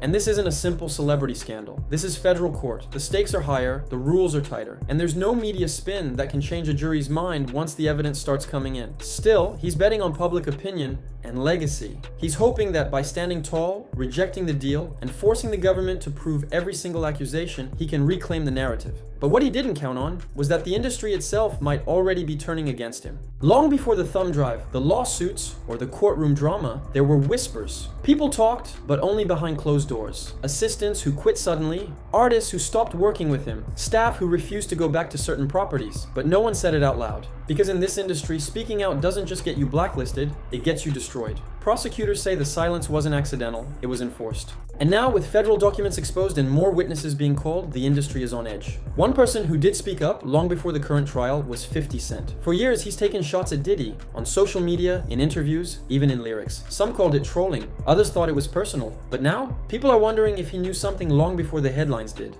In fact, 50 Cent has just announced he's producing a Netflix docuseries that dives deep into the dark underbelly of the entertainment world, starting with Diddy, and he's not the only one. Multiple insiders, from producers to former staff, have begun leaking fragments of stories, always vague, always indirect, but always painting the same picture. An ecosystem of silence, where power buys loyalty, where cameras are disabled, NDAs are signed, and money solves everything until it doesn't. The rumors go even darker. Some have begun comparing the case to Jeffrey Epstein. They point to alleged celebrity tapes, hidden cameras, and coded language in the guest logs. Prosecutors haven't confirmed those connections, but that hasn't stopped the speculation. Because when a powerful figure falls, everyone starts asking who knew, who helped, and who's next. And if the whispers are true, this trial might only be the beginning. It started with a single drive, plugged in during a quiet federal interview. But now the aftershocks are rippling through the entire entertainment industry. Security firms that once prided themselves on total discretion are rewriting their manuals. Clients who once demanded privacy are now asking for transparency audits. Major record labels are quietly sending internal memos warning artists to avoid any closed phone retreats or unsupervised private events. The message is clear, legacy playbooks no longer protect you. Insurance companies are jumping in too. Some are raising premiums for celebrity gatherings unless clients provide detailed logs of who accessed what rooms, when, and why. Others are demanding new protocols, like dual sign-offs for any overnight linen changes or camera shutdowns, all because one former bodyguard decided to keep a backup. One executive put it bluntly, this case cracked the illusion. If it can happen to him, it can happen to anyone. And behind the scenes, a quiet panic is setting in. Event planners are being asked to explain their cleaning schedules. Personal assistants are being pulled into HR meetings. Lawyers are reviewing old NDAs and wondering what's still enforceable in the face of a federal subpoena. For years, the entertainment world thrived on a simple truth. What happens off camera stays off camera. But now, that camera's off time has become Exhibit A. And if Diddy's empire, one of the biggest, most protected in music, can be dragged into court by a single flash drive, then every high-powered circle is wondering what their security staff might be holding on to. Because the real fear isn't just getting caught, it's getting outed by someone who knows exactly how the system works. Once the trial began, the headlines couldn't keep up with the pace of revelations. Federal prosecutors opened with precision. No drama, no theatrics. Just data, cold, organized, undeniable. An FBI digital forensic examiner took the stand and walked the jury through file headers, timestamps, and creation logs pulled from Roger Bonds' thumb drive. He confirmed the files were created on laptops registered to Diddy's security team and modified only during Bonds' employment. No edits, no tampering, just raw, original data. Then came the spreadsheets. One by one, the court saw guest wing access logs, linen delivery timelines, sensor data from estate doors. Patterns emerged. Every time the words GC Start appeared, they aligned with inactive periods in the security camera footage. Staff were logged into wings during camera blackouts. Linen orders spiked right afterward. And it wasn't just one location. It was repeated across Diddy's homes in Florida, California, and New York. A former estate manager confirmed her initials appeared in the staffing grids. She testified about being instructed to remove curtains and bedding immediately after late-night events. Not the next morning, not during cleanup, but in the middle of the night, under direct orders. Then came the financial breakdown. An IRS fraud analyst showed how corporate accounts had entries labeled consulting fees that matched cash amounts taken out for event enhancements. The credit card logs had gaps, transactions deleted manually, a clear attempt, prosecutors argued, to keep the real spending off the books. And then they called Roger Bonds himself. He spoke softly, directly, explaining the codes, the shift rotations, and the language used in the chat logs. He pointed to columns labeled event cash, the same envelopes he says he distributed personally. And when prosecutors showed a still image of him holding one, he confirmed it, no flinching. The defense fought back hard. They called him bitter, self-serving, inconsistent. They said his story changed when his freedom was on the line. They showed past statements where he praised Diddy. He countered with context, "I didn't know what I know now." But here's what made the jury lean in. Everything Bonds said matched the data, the documents, the logs, the time codes. They weren't just accusations, they were timelines. And if the jury believes what they saw wasn't coincidence, then what comes next could be devastating. As the courtroom lights glared and the nation watched, the trial boiled down to a single question. Is Roger Bonds exposing the truth or rewriting it? The defense zeroed in on motive. They reminded the jury that Bonds didn't come forward until he was cornered, facing a weapons charge in an unrelated case. That's when the cooperation started. That's when the thumb drive emerged. Convenient timing, they argued. They dug into his past. A 2013 harassment complaint from a junior staffer, a missed promotion, a signed non-disclosure agreement, all painted as signs of resentment, of a man looking to cash in his secrets for leniency. They played his own words back to him, statements from civil depositions where he called Diddy a respectful and generous boss. So what changed? Bonds didn't dodge. He told the jury his earlier praise came from the limited perspective of a loyal employee. Back then, he says he didn't connect the dots. But when he reviewed the logs years later, side by side with what prosecutors now know, he saw a different story. And that's what this trial has become, a war over perspective. To the defense, Bonds is a bitter former employee leveraging access for survival. To the prosecution, he's the missing link, the human voice to explain the cold, precise data. And the jury, they're stuck in the middle. That's because this isn't just about proving what happened, it's about why it happened, and whether the story being told is one of corruption or one of revenge. Every spreadsheet, every linen order, every guest care entry, all of it becomes meaningless if Bonds can't be trusted. But if he can, then this case doesn't just take down Diddy. It rips a hole in the fabric of how power has operated, unchecked, for decades. And the next phase could show just how far that unraveling goes. This trial isn't just about Sean Diddy Combs anymore. It's about who's next. Because while Diddy faces decades behind bars if convicted, prosecutors have already signaled that this case could crack open something far bigger than one man's empire. Over 70 civil lawsuits have been filed against him in the last 30 years. Many were quietly settled, others disappeared under NDAs. Now, lawyers representing plaintiffs in those cases are watching this trial like hawks, waiting for their moment. And with Roger Bonds testifying under oath, with his thumb drive entered as evidence, those same spreadsheets could become a fast track through discovery for dozens of civil claims. Subpoenas are being prepped, depositions are being drafted. The ripple is already turning into a wave, and the fear across the industry? Contagion. Because Diddy wasn't operating in a vacuum. His parties were filled with A-listers, athletes, executives, politicians, many of whom relied on the exact same playbook of silence, privacy, and off-the-record access. Now those circles are scrambling. Private security teams are being audited. Crisis PR firms are fielding quiet inquiries. Some insiders are already distancing themselves while others rush to delete old photos, messages, contacts. One global event planning firm even issued a notice to clients: update your staffing protocols or risk losing coverage. The fallout is real, and it's growing, because this case isn't just about what happened behind closed doors. It's about whether anyone should be allowed to build a world so private, so untouchable, that people could be hurt without a trace. And with every new witness, every new document, that illusion of invincibility slips further away. No matter what the jury decides, this trial has already changed everything. If Diddy is convicted, it will mark one of the most shocking downfalls in modern entertainment history. A titan brought down not by paparazzi or tabloids, but by data, spreadsheets, router logs, and the silent man who stood behind him for years. But even if he walks free, the damage is already done. Security firms are rewriting policies. Record labels are tightening contracts. Venue insurers are demanding surveillance access and linen turnover logs. Luxury estates are under new scrutiny, and artists once protected by their status are now checking who has access to their back offices, their devices, their staff. The code of silence that ruled elite circles for decades, it's cracked. Because one man backed up a thumb drive and chose cooperation over silence. What started as a hidden folder buried in a drawer has now become the centerpiece of a federal trial, industry-wide reform, and possibly a chain reaction that could expose even more power players. Whether this ends in conviction or acquittal, one thing is clear. The era of absolute discretion is over, and in its place, a new rule is emerging. Receipts never lie. So ask yourself, was this justice?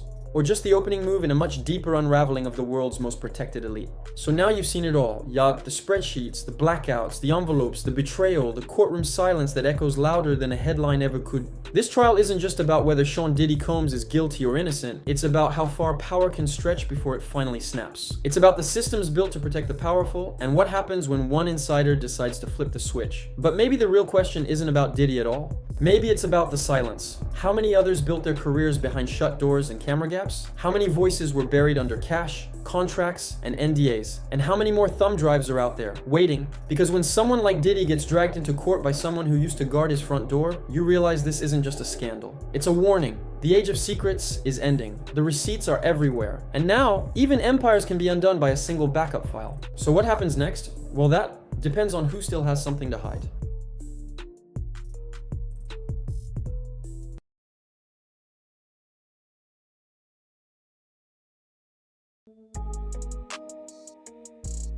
Sean Combs, known as Diddy, known as Puff Daddy, is about to stand trial in New York in May. Combs had his famous white parties. So I moved to a new neighborhood and they were like, well, what's this guy doing moving here in East Hampton? I said, everybody, come on over to the house so y'all get to know me. You ain't got nothing to be afraid of. Some of the alleged activity may have occurred in the later hours of those parties. Kids have like an hour left.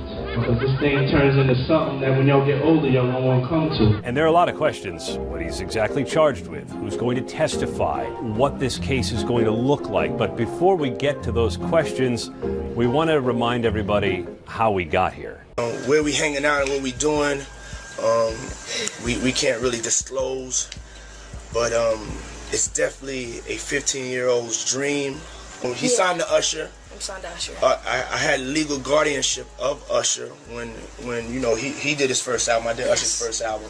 I don't have legal guardianship of him, but for the next 48 hours, he's with me. So and we gonna go full crazy.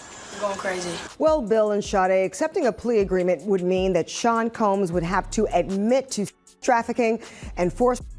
And today he made it very clear that was not going to happen. Diddy maintained all along these encounters involved consenting adults and plans to take his chances that a jury agrees. At trial, Combs will ditch the jail garb and wear ordinary clothes. As his lawyers argue, the evidence shows consenting adults being intimate in their own way. What happens is if people go into a trial believing the firepower on the prosecution is so strong, I mean, let's say on a scale of 1 to 100, it's a 95 that it's so strong, but it goes down to an 88. That helps the defense because everybody goes in thinking, wow, they're going to prove this, and they're going to prove this, and they're going to prove this, and all of a sudden, none of it's there. I think that actually helps the defense. We have the latest from federal court in the Sean Combs criminal case. Status of jury selection, what Diddy's going to be wearing, violation of a gag order, rejecting a plea offer. Federal trafficking, racketeering, and charges beginning Monday morning. Back up a little bit, please. How can you support your father? How do you support him moving forward?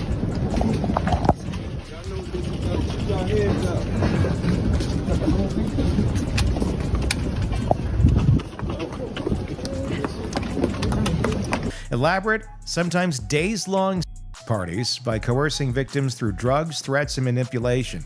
They claim to have video evidence, and some of the accusations echo details from over 70 civil lawsuits filed against Combs over the last 30 years. Mr. Combs feels he probably is the only person I know of who might be able to actually accomplish that.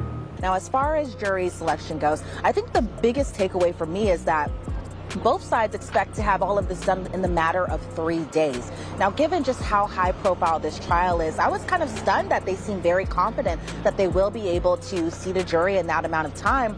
Do you still think that, because there is this public perception, that there are celebrity tapes involved in this case?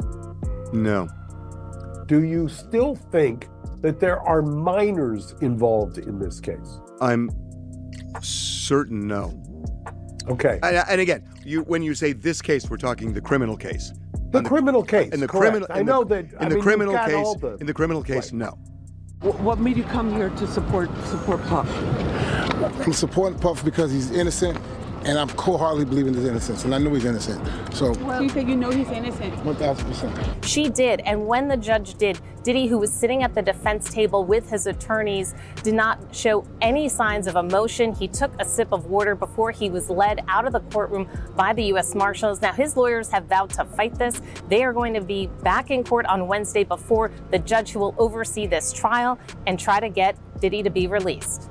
Major developments tonight involving the case against Sean Diddy Combs, what he decided in court today, and what this now means, the move coming just 4 days before his trial is set to begin. Here's Aaron Katursky. Tonight, Sean Combs makes it official. He's rejecting the government's offer to plead guilty and spare himself the possibility of a prolonged term in prison. When asked if he turned down the offer, Combs answered, "Yes, I do, Your Honor," as he stood in a baggy beige jail uniform. Terms were not disclosed, but prosecutors did say a plea could result in a shorter sentence for Combs than if he's convicted. He knows the deck is stacked against him. They've got a ton of evidence. Take the plea deal, dude. Just take it. Well, my guess is that, because we don't know the deal of the plea deal. At least I don't think we do. True. Okay. Would you be open to a plea bargain?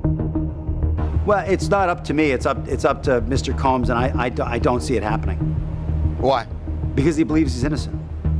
He believes he's innocent, and what's more, he believes that he needs to stand up, not just for himself, for his family, and for everybody who's been targeted by the federal government. Diddy's lawyers had argued that he had made good faith efforts by showing up in New York ready to surrender to face these charges, but prosecutors said that he could not be trusted, that he has a history of trying to intimidate witnesses, including some who are going to be witnesses in this case. They urged the judge to remand him. Music mogul Sean Diddy Combs back behind bars, a magistrate judge denying him bail, saying that there were no conditions that she could conceive of that would make her confident that he would appear again for other court appearances. The judge saying, "My concern is this is a crime that happens behind closed doors."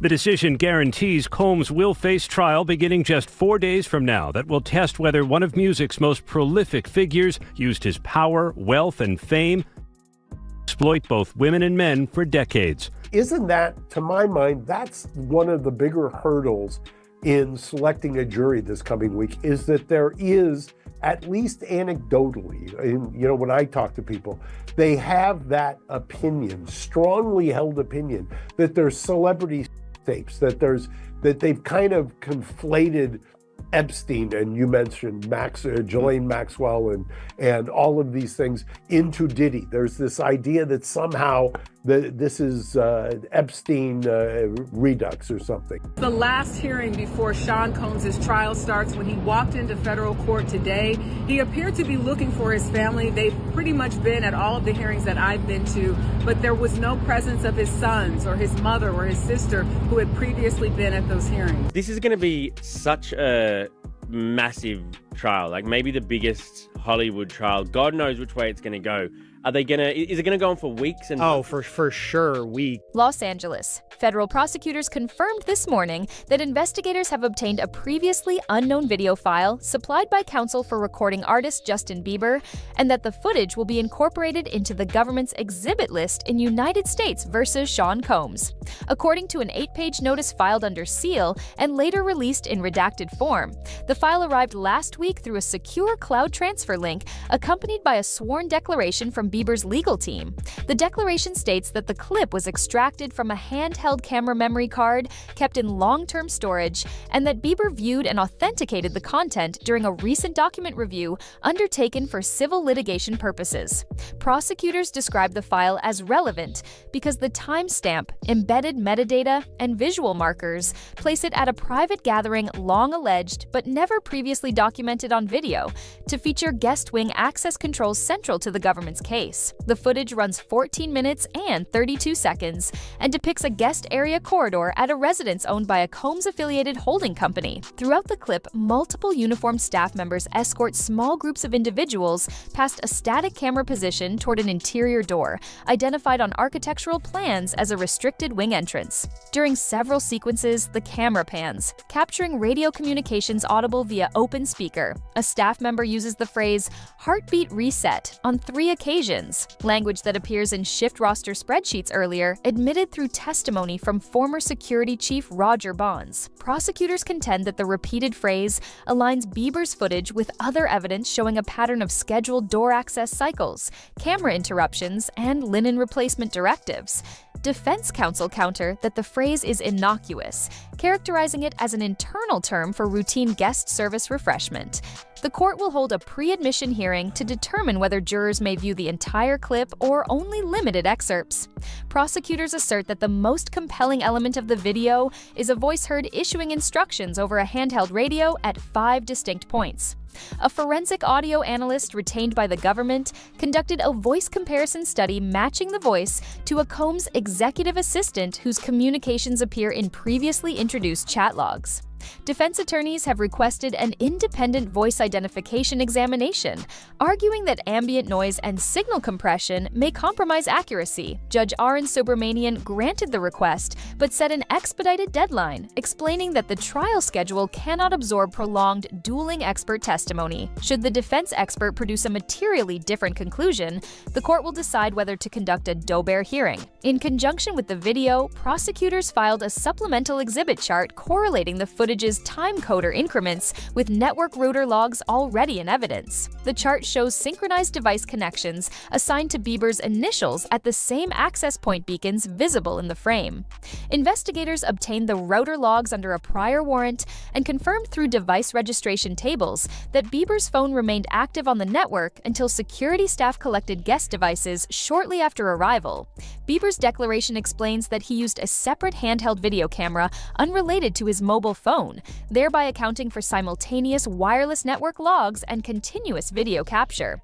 Defense lawyers intend to question why Bieber retained the camera when other devices were surrendered, suggesting preferential treatment or a lapse in security protocol. Prosecutors respond that any security lapse underscores their argument that access procedures varied depending on guest profile, undermining defense claims of uniform operational standards. Bieber's footage additionally captures a brief exchange involving 2 staff members discussing linen inventory shortages.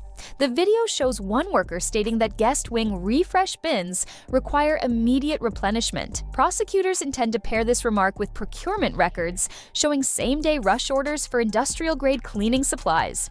Defense argued in pre-hearing filings that supply orders during extended holiday weekends are unremarkable, but prosecutors maintain the timing aligns with previously charted spikes recorded on nights when door sensor logs indicate guest wing resets. The government notice emphasizes that Bieber is not classified as a target, subject, or person of interest, and that his cooperation was voluntary. Bieber's declaration asserts that he had no prior knowledge of the footage's evidentiary value and located the file only after counsel requested a comprehensive review of archived media assets for unrelated civil litigation. The declaration further states that Bieber has not received, nor does he expect, any financial consideration for providing the material.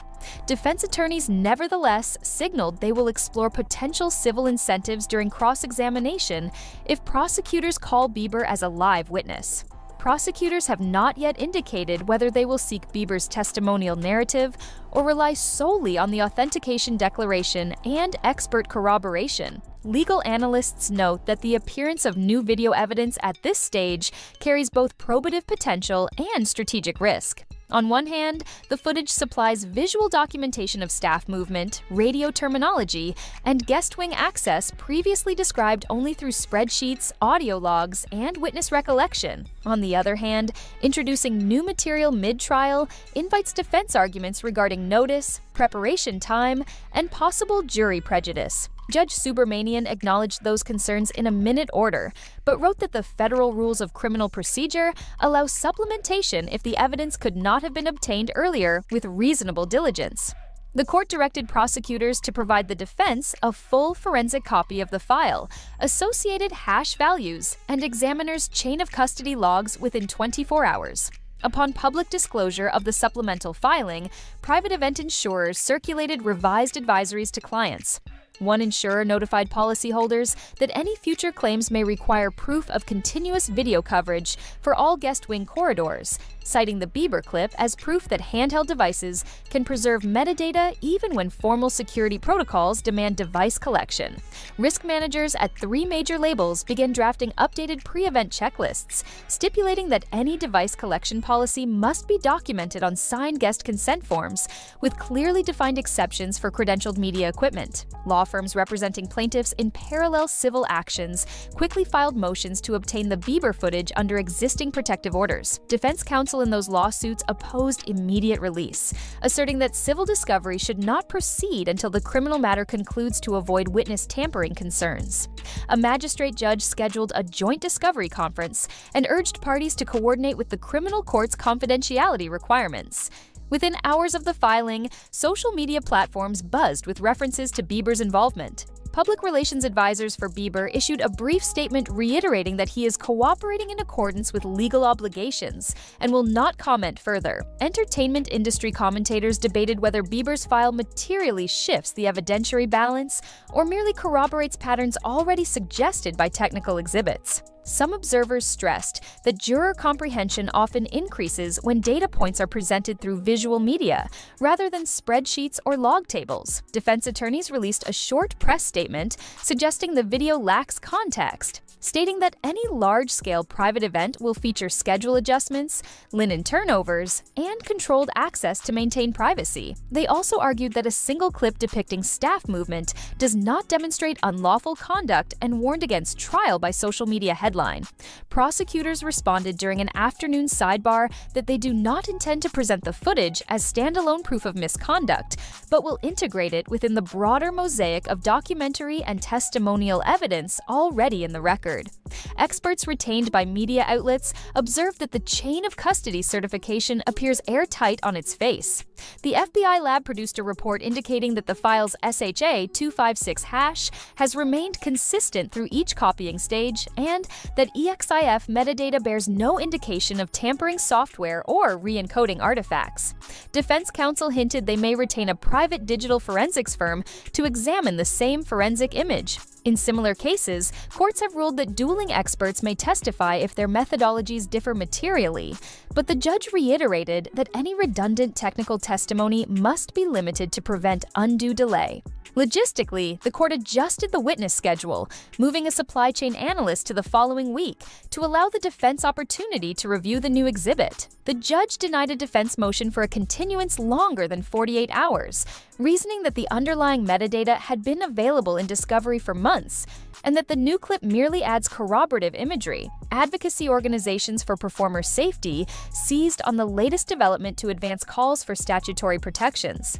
A coalition of musician rights groups renewed lobbying efforts for a state-level bill that would require baseline safety certification for private music industry events, including independent compliance officers with unrestricted recording authority. Industry associations representing venue owners voiced tentative support, so long as liability caps accompany any new mandates.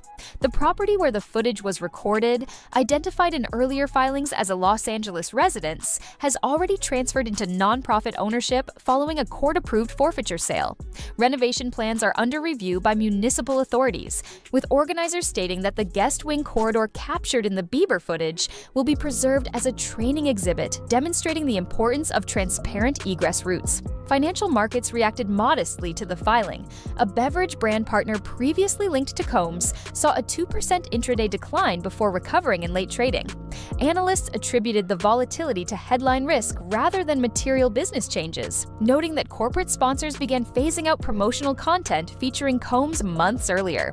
Legal experts comment that the timing of the new clip places additional weight on jury instruction deliberations concerning late-produced evidence. The judge asked both parties to submit revised instruction proposals, clarifying how jurors should treat supplemental exhibits received during trial.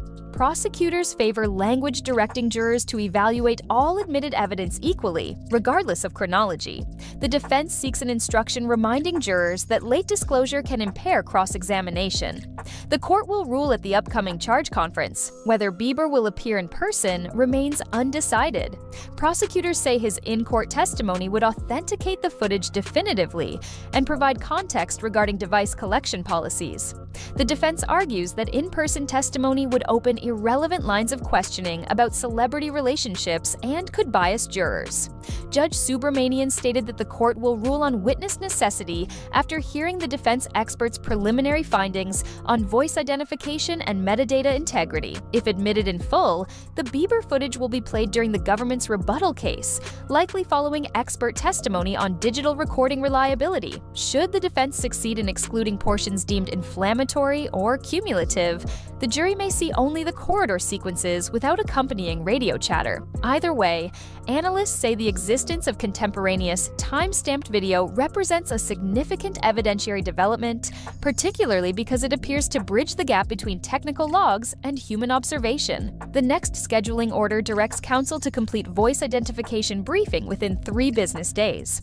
A sealed hearing will follow, after which the court is expected to issue a public summary indicating whether the footage, in whole or in part, will reach the jury. Until then, both sides are refining narratives in anticipation of closing arguments that will frame the Bieber clip either as decisive corroboration or as a misinterpreted snapshot of ordinary celebrity event logistics. Court resumed with an evidentiary hearing devoted entirely to the newly disclosed Bieber clip. Defense counsel began by calling an independent audio specialist who challenged the government's voice identification study. The specialist argued that radio static and corridor acoustics reduce the clarity of consonant onsets, making a confident match to any speaker unlikely. Under questioning, the expert conceded that the sample contained 5 uninterrupted syllables that aligned with control phrases used in standard comparison trials. Prosecutors followed by introducing a second waveform overlay prepared by the FBI laboratory that highlighted identical pitch contours between the radio speaker and a recorded staff orientation video already in evidence. After reviewing both exhibits, Judge Subramanian ruled that jurors would hear the tape, accompanied by limiting instructions clarifying that voice attribution is ultimately their decision. Immediately after the ruling, jurors entered the courtroom for the first public screening of the corridor footage. Prosecutors played the entire 14-minute file without commentary, allowing jurors to observe staff escorts, door cycles, and the repeated radio cue "heartbeat reset." A timestamp counter remained visible in the lower corner, and the court's projector displayed a synchronized chart of router log entries in real time. Once the screening concluded, prosecutors replayed a 40-second segment at reduced speed, emphasizing the moment 2 employees discuss linen shortages and reference refresh bins. Defense objected that slowed playback exaggerates events. The judge overruled but instructed the jury to treat regular and slow-motion versions with equal scrutiny. Cross-examination of the government's digital forensics agent focused on chain of custody procedures. Defense counsel pressed the agent on each transfer point, asking whether any hash verification failed. The agent confirmed that hash values remained constant. Counsel then queried whether the agent could prove no additional segments existed on the memory card. The agent responded that a full forensic image showed only the presented clip and ordinary blank space, indicating no deletions post-creation. The next witness, a lighting contractor employed at the residence during the recording window, testified about the heartbeat effect cited in the video. The witness explained it was a phased red pulse illumination designed to guide guests toward a designated wing. He acknowledged that during pulse cycles, other house lights dimmed automatically. Prosecutors used this detail to argue that management could time corridor traffic precisely, coordinating with door sensor downtime. Defense elicited testimony that the lighting system was integrated into an off-the-shelf home automation suite and was marketed for high-end events, suggesting nothing covert about its function. Following technical testimony, prosecutors introduced 2 brief email threads dated within the same week as the Bieber footage. The first thread shows a Combs aide requesting expedited linen deliveries. ASAP. Need full refresh by dawn, the supplier confirmed rush logistics. The second email details an internal directive to disable certain network cameras for maintenance, listing the same time block visible in the clip. Defense argued these emails lack context, but the judge admitted them under the business records exception. Public reaction continued outside court. Streaming services briefly spiked the Bieber catalog on personalized playlists, then stabilized. An industry analyst's report predicted that risk premiums for private event insurance will rise by double-digit percentages over the next renewal cycle. Meanwhile, major booking agencies circulated new guidelines. Clients must receive full floor plans, device policy disclosures, and independent security contact numbers before accepting any private estate appearance. In a consequential procedural turn, defense attorneys announced they would call an executive from the home automation vendor to testify that camera downtime was necessary for firmware updates and had no link to guest wing access. Prosecutors planned to counter with service records indicating that the same cameras reported healthy status hours before the alleged maintenance. The court scheduled the vendor's testimony for later in the week, instructing the parties to avoid brand marketing language. As the evidentiary phase narrows, jury instruction drafts attracted heightened debate. Defense proposed a new instruction advising jurors that late-produced exhibits may carry reduced weight. Prosecutors objected, saying the federal rules permit supplementation when promptly disclosed. After argument, Judge Subramanian opted for a neutral compromise. The jury will be told they may consider the timeline of disclosure as one factor among many, without presuming favor or disfavor. Separately, a civil court judge handling parallel claims authorized limited discovery of the Bieber materials under a strict protective order.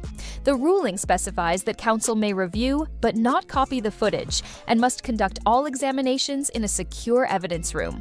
Defense teams in those matters warned they will seek sanctions if any portion leaks to media. Inside the criminal courtroom, prosecutors called a data analytics consultant who mapped correlations between the Bieber clip, rotor pings, and linen delivery invoices. The consultant presented a heat map overlay showing near-perfect alignment across 4 datasets: video timestamps, device movement logs, linen order timestamps, and staff badge scans.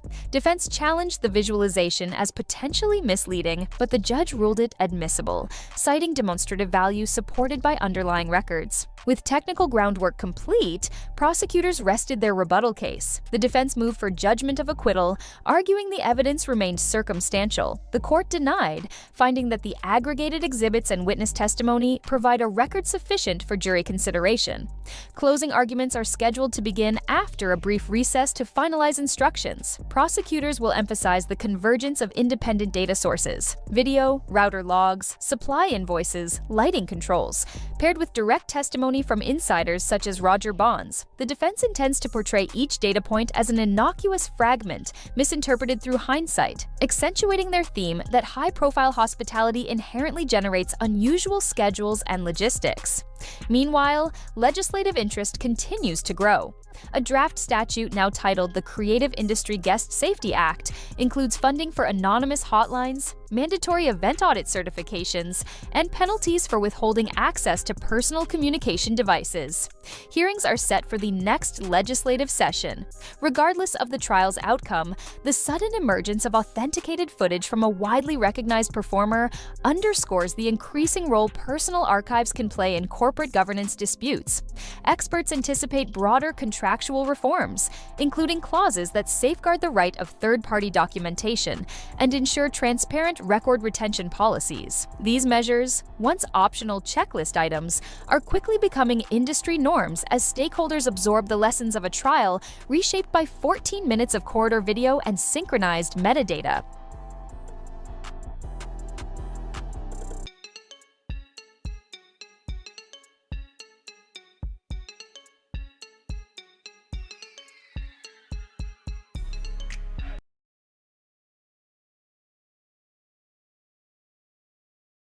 You got more dye in that beard than Diddy wears. All right, that's enough. I know. That's enough. I seen him. He shows me behind the curtain. That's enough. All right, I'm gonna edit. I'm gonna edit this out. But still, put a note on it. You can edit that one. We have the latest from federal court in the Sean Combs criminal case. Status of jury selection, what Diddy's going to be wearing, violation of a gag order, rejecting a plea offer. This is going to be such a massive trial, like maybe the biggest Hollywood trial. God knows which way it's going to go.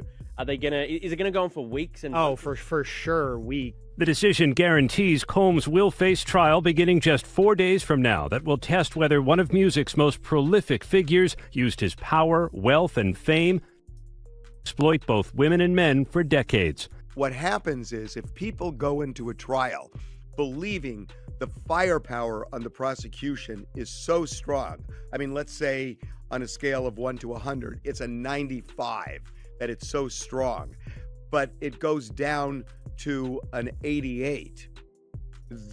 That helps the defense because everybody goes in thinking, wow, they're going to prove this, and they're going to prove this, and they're going to prove this, and all of a sudden, none of it's there. I think that actually helps the defense. What made you come here to support Puff? I'm supporting Puff because he's innocent, and I'm wholeheartedly believing his innocence, and I know he's innocent. So, So you say you know he's innocent? 1,000%. He knows the deck is stacked against him.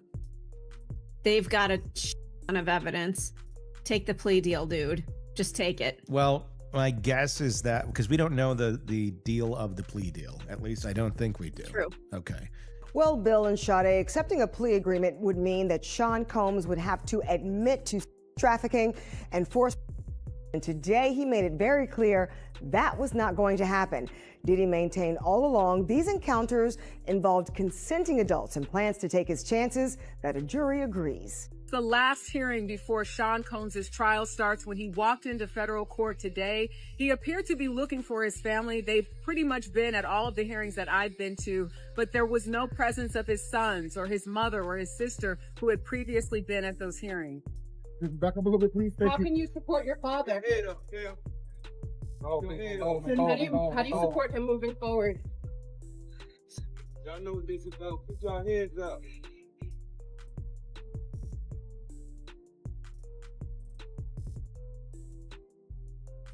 At trial, Combs will ditch the jail garb and wear ordinary clothes, as his lawyers argue the evidence shows consenting adults being intimate in their own way.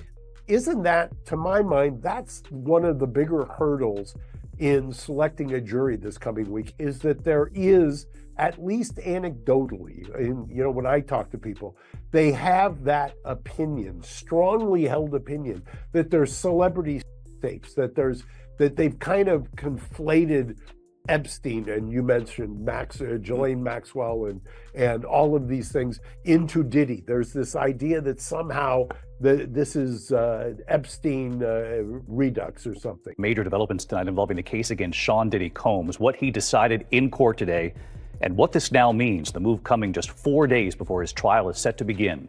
Here's Aaron Katursky.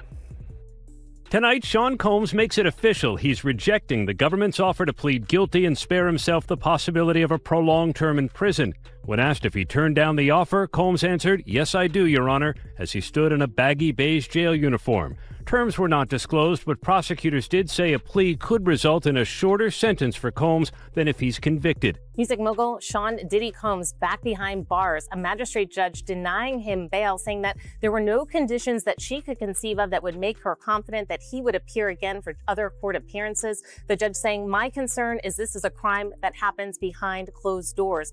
Mr. Combs feels he's in it. I think he probably is the only person I know of who might be able to actually accomplish that. Elaborate, sometimes days-long parties by coercing victims through drugs, threats, and manipulation.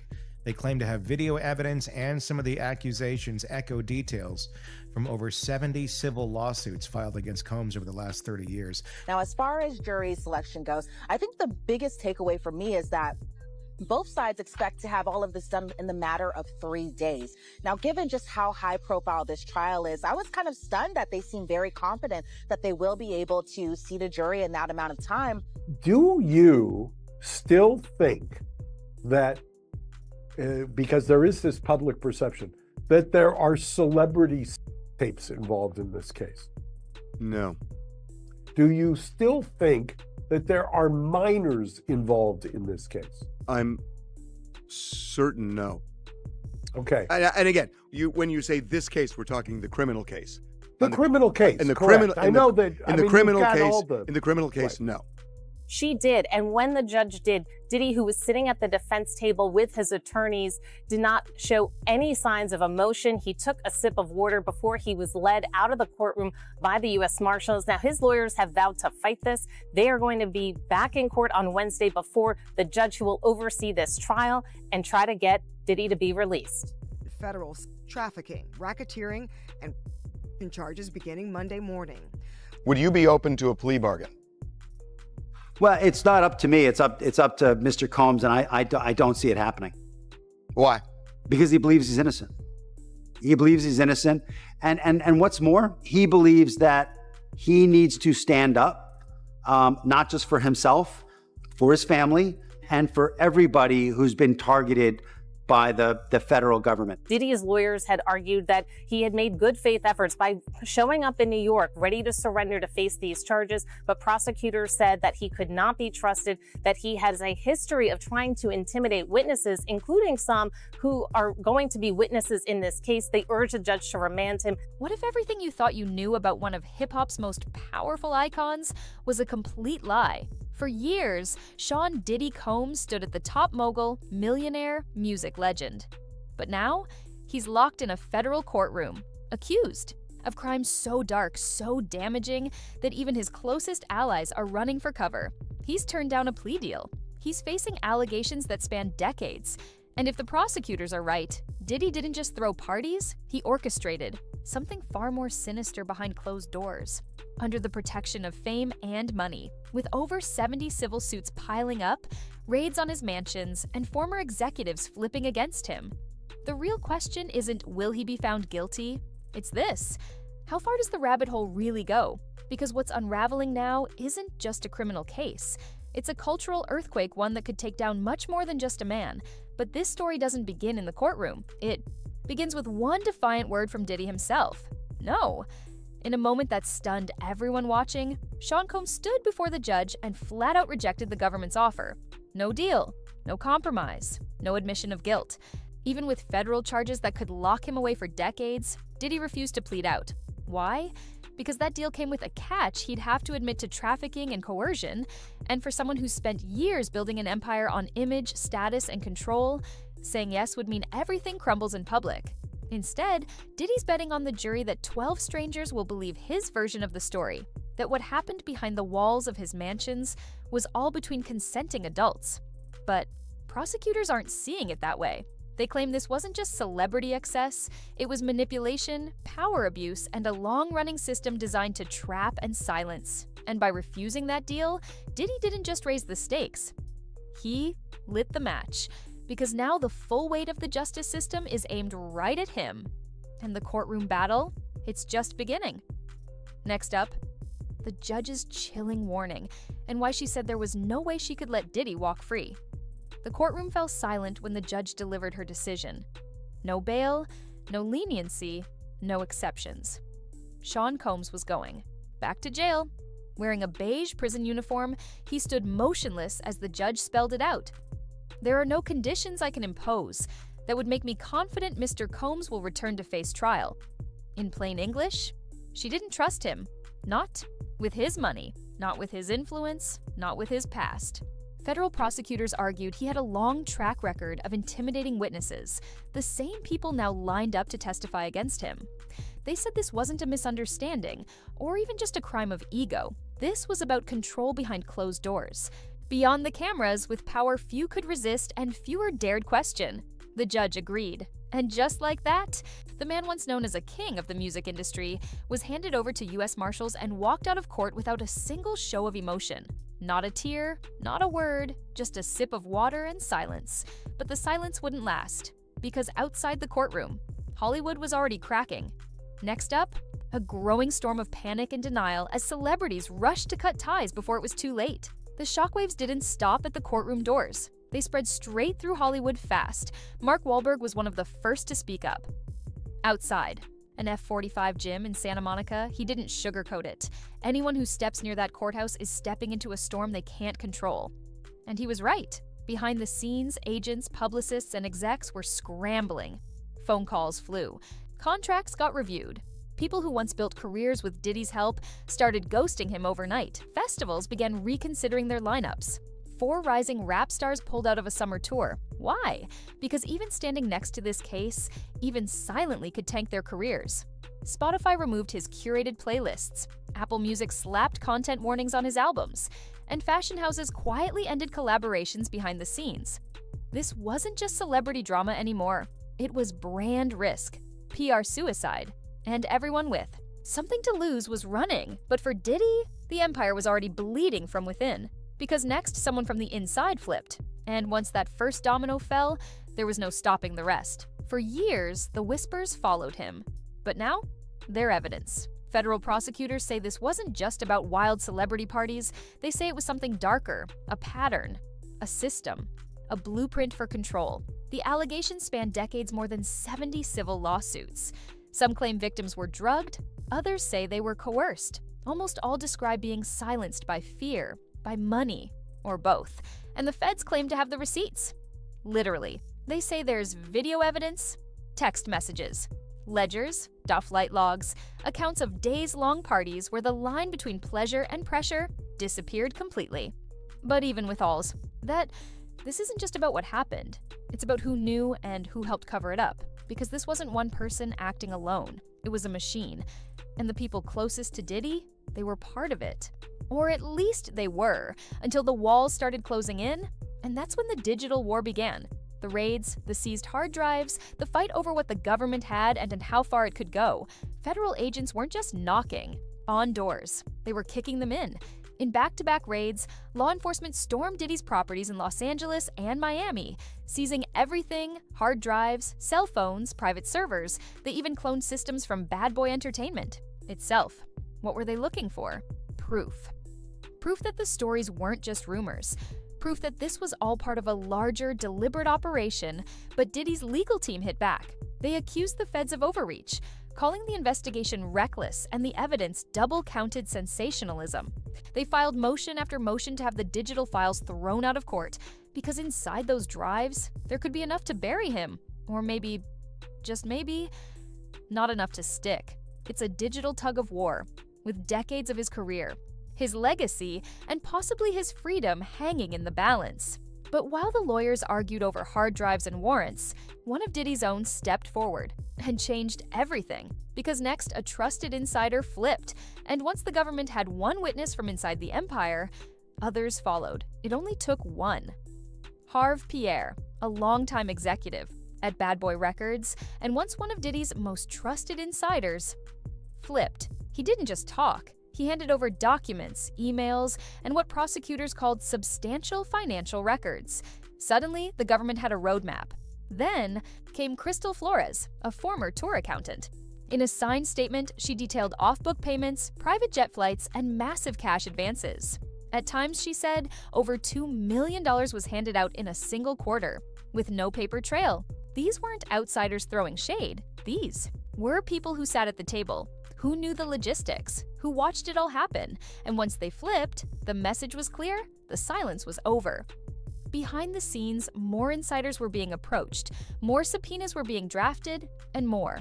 Collaborators were lawyering up, because now, it wasn't just about what happened at those parties, it was about who helped make them possible, and who was still hiding something. But as the testimony mounted, something strange happened. The music industry started to pretend Diddy never existed. First, it was the photos. Artists who once called Diddy a mentor quietly deleted years of memories. Backstage selfies, performance pics, tributes, gone. Faith Evans, a longtime collaborator, posted a cryptic message. I'm focused on celebrating music that uplifts. Translation? She's out. Then came the music platforms. Spotify pulled his curated playlists from the homepage. Apple Music slapped content advisories on Bad Boy compilations. Tracks remained, but the message was clear. They were backing away fast.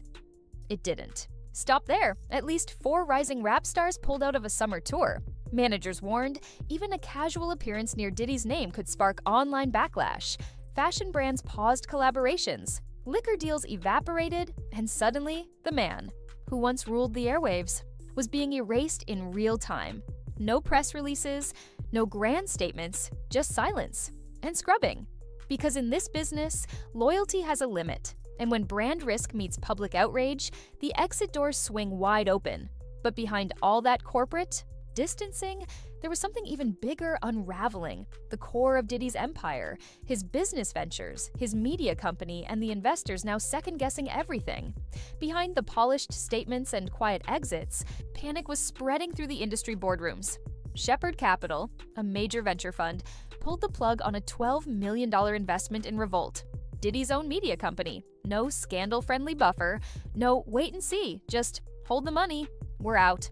Streaming platforms ramped up moderation teams as Diddy-related uploads flooded TikTok, many filled with unverified, graphic allegations. Even a leaked documentary trailer titled Empire of Bad Boy went viral, racking up millions of views in 7 days, and not one platform would confirm or deny whether it was real. Suddenly, everything tied to Diddy became radioactive. Agents revised contracts. Publicists warned clients to stay silent. Even online, the entertainment lawyers quietly added morality. Clauses to deals, just in case more names got pulled into the spiral. The entertainment machine was no longer just avoiding Diddy. It was preparing for collapse, and the deeper prosecutors dug, the more nervous everyone became. Because this wasn't just business anymore, it was exposure, the kind that ruins reputations, ends careers, and drags entire legacies into court. But the courtroom wasn't finished with him yet, because next, the trial machinery roared to life. And what it revealed would shake everything. This isn't just a trial, it's turning into one of the biggest courtroom battles in entertainment history. Jury selection is scheduled for July 8th, but it won't be business as usual. Prosecutors may request an anonymous jury, a rare move, but one they say is needed to protect jurors from outside pressure and media madness. The judge? She hasn't ruled yet, but she's already ordered extra security, backup courtrooms, and overflow media spaces. Officials say the buzz is on par with the O.J. Simpson civil trial. And the stakes? Even higher. Diddy's defense is fighting to suppress digital evidence, move the trial out of Los Angeles, and split off the trafficking charges to narrow the scope. But prosecutors are pushing hard, stacking charges that include racketeering, conspiracy, and abuse. They claim this was a full-blown criminal enterprise masked as music. Witness lists are expanding, legal filings are piling up, and behind the scenes, everyone's preparing for one thing: a legal spectacle, streamed, clipped, and judged by the world. But outside the courtroom, another war is brewing, one that hits deeper than money or fame, because what's being put on trial now isn't just Diddy, it's an entire culture. The courtroom may be in Los Angeles, but the noise? It's everywhere. Churches are preaching about it. Barbershops are debating it. Black radio stations are flooded with callers, some defending Diddy, others demanding accountability. It's no longer just about guilt or innocence. It's about loyalty, betrayal, power, race, and silence. Faith leaders are calling it a moral reckoning. Some community voices say this isn't just about Diddy. It's about how the industry has treated Black women for decades. Others worry it's another example of a powerful Black man being targeted by the system. The split is sharp, the emotions are real. And celebrities? They're walking a tightrope. Megan Thee Stallion declined to comment. Faith Evans stepped away. Most former collaborators? Silent. Because right now, even a single word could spark backlash. One publicist put it bluntly. The default answer now is no statement, no appearance, no involvement. And in that silence, the debate only gets louder. Online, in the streets, in the press, everyone's asking the same question. Is this justice catching up with power, or a takedown wrapped in spectacle? But while the world argued, the cracks inside Diddy's own circle were starting to show. Because at a key hearing, something was missing. Not evidence, not lawyers, but family. When Diddy walked into the federal courthouse for one of the biggest hearings of his life, he looked around the room, and his family wasn't there. No sons, no mother, no sister, no one. These were the same people who had shown up to previous hearings. They'd stood beside him, offered quiet support, and reminded the public that, no matter what the headline said, he still had people in his corner. But this time, empty seats. And for someone who built a public image around loyalty, family, and empire, the absence spoke volumes. Was it fatigue, strategy, a quiet message? No one knows. But when the cameras zoomed in and the commentary started rolling, the Silence hit hard. He sat at the defense table, expression flat, sipping water as the court ruled against him.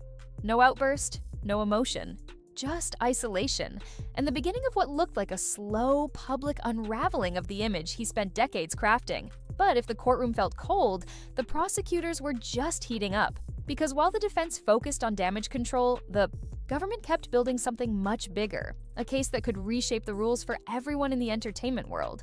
You'd think with over 70 civil suits, multiple cooperating witnesses, and digital evidence stacked to the ceiling, prosecutors would be done. They're not even close. Behind closed doors, they're still interviewing potential witnesses, from industry veterans to staffers, even other celebrities. Some are cooperating, others are staying quiet, hoping the subpoenas miss their names. But the government isn't stopping at Diddy. Victim advocates have already pushed the Senate Judiciary Committee to open a hearing. Not about Diddy specifically, but about how the federal system handles trafficking. In the entertainment industry, it's rare, it's political, and it means this trial might not just be about criminal charges. It could reshape policy. Meanwhile, prosecutors are layering new charges. One superseding indictment added more serious counts, escalating the potential sentence dramatically, even up to life behind bars. And the pressure isn't just legal, it's cultural. Because what they're building now isn't just a criminal case, it's a public reckoning. One that's about power, celebrity, and how much the world is willing to look away until it can't. But Diddy's defense team has one last card to play, and what they do next could change the course of everything. This isn't just about Sean Combs anymore. It's about an era. Prosecutors say he built more than a music empire. He built a system, one that blurred the lines between business, fame, and control.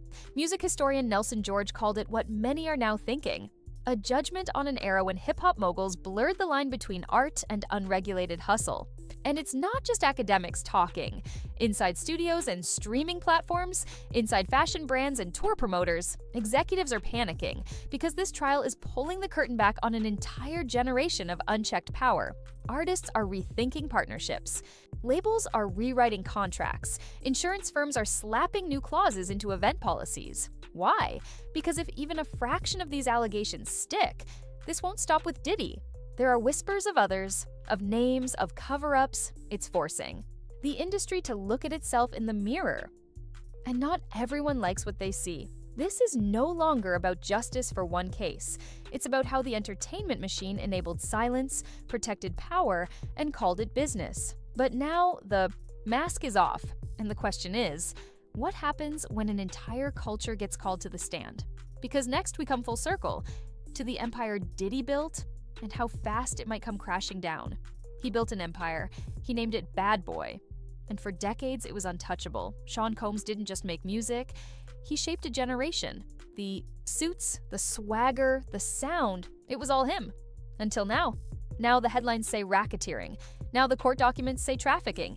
Now former allies won't even say his name out loud. Investors have pulled back. Streaming platforms have distanced themselves. Family has gone quiet. And the culture that once crowned him is starting to bury him. But here's the part that no one wants to admit. This isn't just about what he did. It's about what everyone let him do. What the industry overlooked. What fans ignored. What power protected.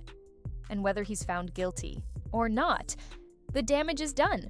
Because Diddy's fall isn't just the collapse of a brand. It's the collapse of an illusion, the myth that money and fame can keep dark secrets buried forever. In July, the trial begins. And if even half of what's alleged is proven in court, this won't be remembered as just another celebrity scandal. It'll be remembered as the moment an entire empire was exposed.